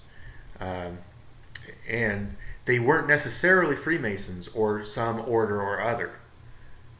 They were just people who were individual initiates who carried these things through time to us. That's why we're able to read these things today. So out of the cold ashes of lifeless creeds, however, shall rise phoenix-like the ancient mysteries. No other institution has so completely satisfied the religious aspirations of humanity, for since the destruction of the mysteries, there never has been a religious code to which Plato could have subscribed. The unfolding of man's spiritual nature is as much an exact science as astronomy, medicine, or jurisprudence. To accomplish this end, religions were primarily established, and out of religion have come science, philosophy, and logic as methods whereby this divine purpose might be realized. The dying god shall rise again. The secret room in the house of the hidden palace shall be rediscovered. The pyramid again shall stand as the ideal emblem of solidarity, inspiration, aspiration, resurrection, and regeneration. As the passing sands of time bury civilization upon civilization beneath their weight, the pyramid shall remain as the visible covenant between eternal wisdom and the world. The time may yet come when the chants of the illumined shall be heard once more in its ancient passageways, and the master of the hidden house shall await in the silent place for the coming of that man who, casting aside the fallacies of dogma and tenet, seeks simply truth, and will be satisfied with neither substitute nor counterfeit. And you are those men and women who are listening to this now. We are those people who are doing this. Next, we'll be covering Isis, the Virgin of the world. The cult of Isis and the cult of the Virgin Mary are the cult of our current secret worship today. And so this is less about ancient peoples and more about modern peoples, though she has ancient origins, as do all of these things. So let me just go ahead and check and see. We have 3 people still with us.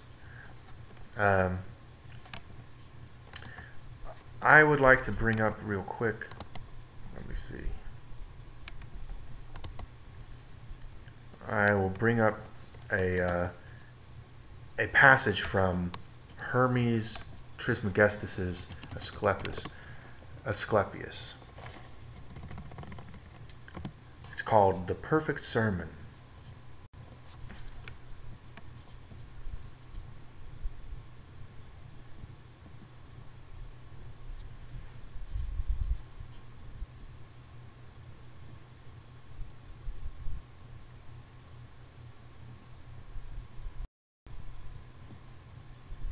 Let me see if I can let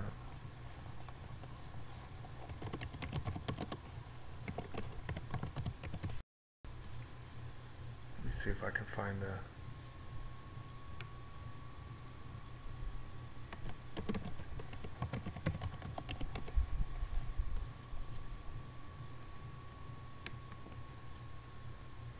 here we go. This is the prophecy from Asclepius 3.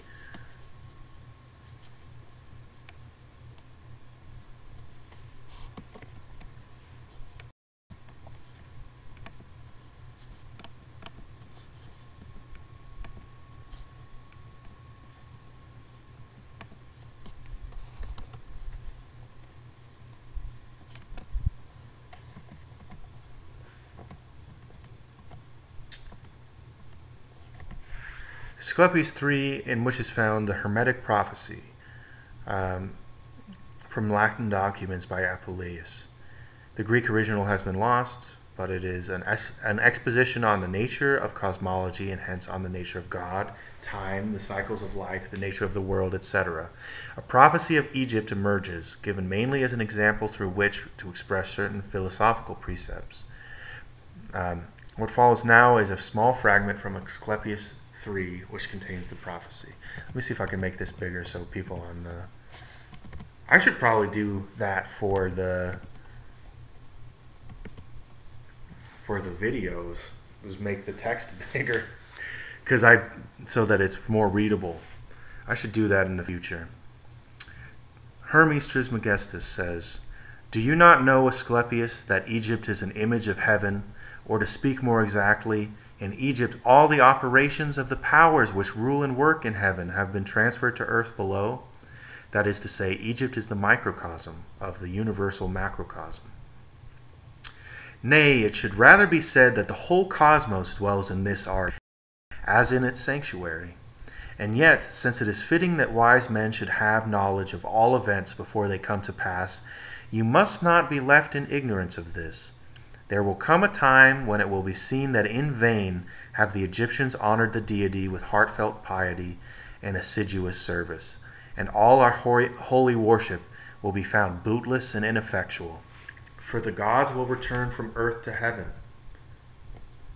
Egypt will be forsaken, and the land which was once the home of religion will be left desolate, bereft of the presence of its deities. The land and region will be filled with foreigners. Not only will men neglect the service of the gods, but lost section. And Egypt will be occupied by Scythians or Indians, or by some such race from the barbarian countries thereabout.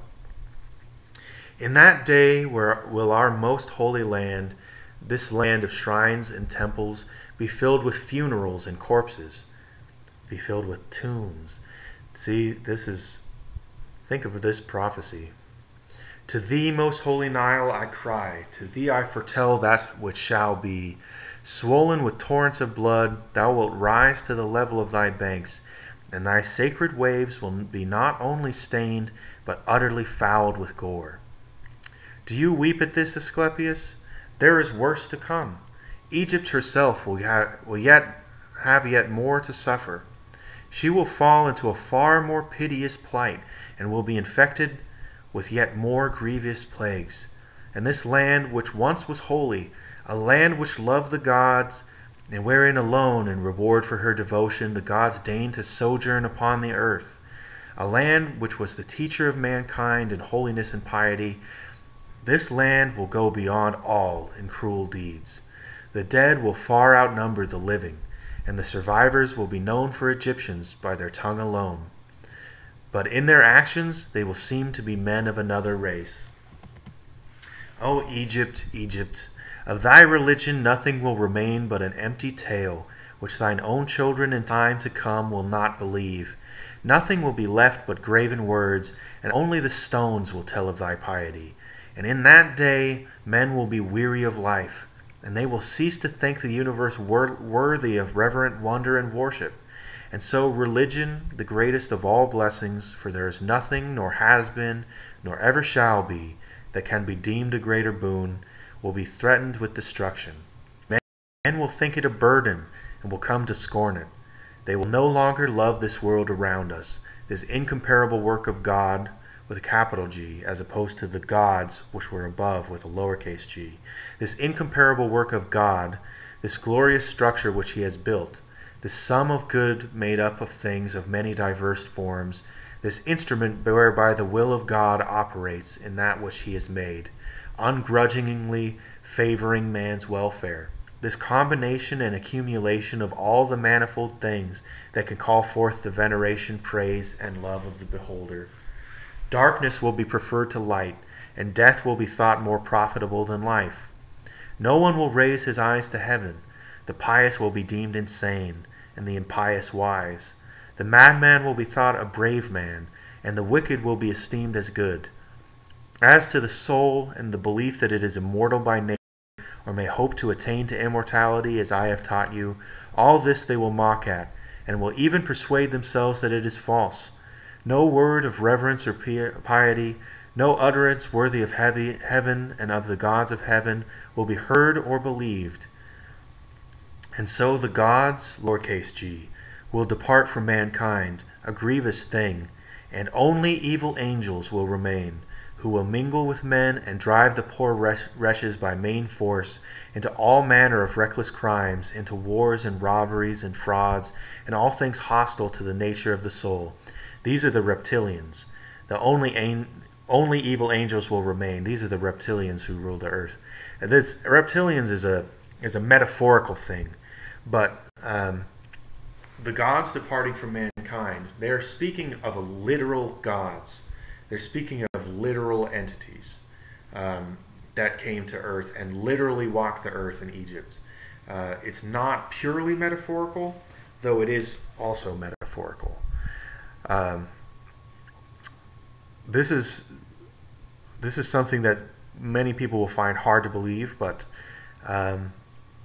do your own research on that. Do your own research and make up your own mind.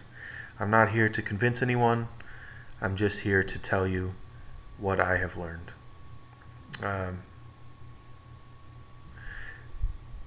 Yes. Only evil angels will remain, who will mingle with men and drive the poor wretches by main force into all manner of reckless crime, into wars and robberies and frauds, and all things hostile to the nature of the soul. Then will the earth no longer stand unshaken, and the sea will bear no ships. Heaven will not support the stars in their orbits, nor will the stars pursue their constant course in heaven. All voices of the gods will of necessity be silenced and dumb. The fruits of the earth will rot. The soil will turn barren, and the very air will sicken in sullen stagnation. After this manner will old age come upon the world. Religion will be no more. All things will be disordered and awry. All good will disappear. But when all this has befallen Asclepius, then the Master and Father, God, the first before all, the maker of that God who first, maker of that lowercase God who first came into being, will look on that which has come to pass, and will stay the disorder by the counterworking of his will, which is the good. He will call back to the right path those who have gone astray. He will cleanse the world of evil, now washing it away with water floods, now burning it out with fiercest fire, or again expelling it by war and pestilence. And thus he will bring back his world to its former aspect, so that the cosmos will once more be deemed worthy of worship and wondering reverence, and God, uppercase G, the maker and restorer of the mighty fabric, will be adored by the men of that day with unceasing hymns of praise and blessing. Such is the new birth of the cosmos. It is a making again of all things good, a holy and awe-striking restoration of all nature. And it is wrought in the process of time by the eternal will of God. For God's will has no beginning. It is ever the same, and as it now is, even so it has ever been, without beginning. For it is the very beginning of God to purpose good. Jesus Christ came to us at the meridian of time, that is, the winter solstice of the great cycle. We are now living in what is called the Kali Yuga, and we will emerge from the Kali Yuga. We will emerge from the Kali Yuga at the great spring equinox, the spring equinox of time, where the new Messiah will enter the earth, and we will enter into a period of new life. We're on the upswing now. We're on the upswing toward that spring equinox. We're not there yet, but we will be there soon.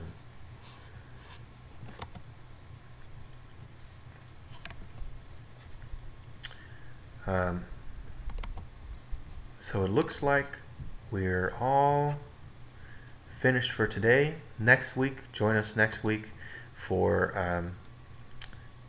the Virgin Isis, and join me on Sunday where I will be publishing my modern initiation, and perhaps I'll do a video on the geometry of the Great Pyramid. I'm not sure about that yet. I'll have to see if I'll have enough material to do that. But definitely keep your eye out for the release of that ritual document, which will be soon. let me, before I end, I want to check and see if I can make this, yeah, see if I can make this text all bigger. That should be helpful. I bet it looks much better this way. Much easier to read on the videos. Okay, I'm going to play us out a little bit. Feel free to ask some questions in the chat. I'll allow maybe like 5 or 10 minutes, maybe just 5 minutes for any questions to come in. I know that the stream has some catching up to do to where I'm talking right now, because probably my internet's kind of slow right now. Maybe I'll invest in better internet soon, but I'll play some music. If you feel like asking a question, say something. Otherwise, we'll end this about 9:50.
Looks like my flute has got some spin in it.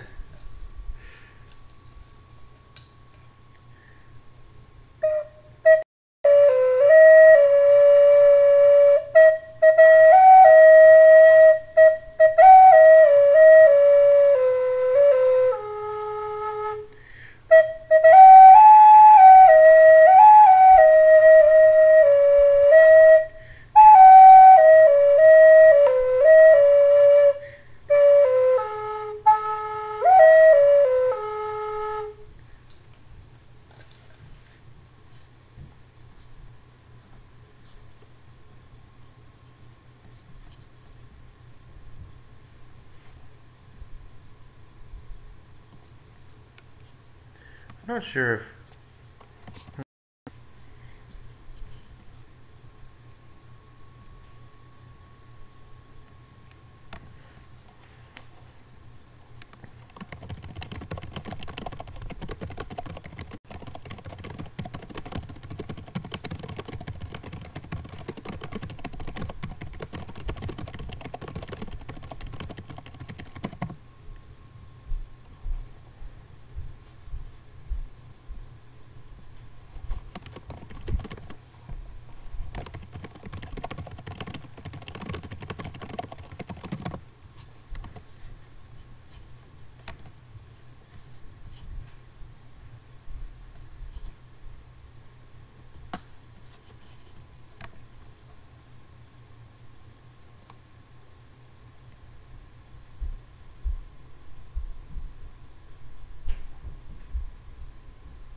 Well, I guess it's been pretty laggy. I'm sorry about that.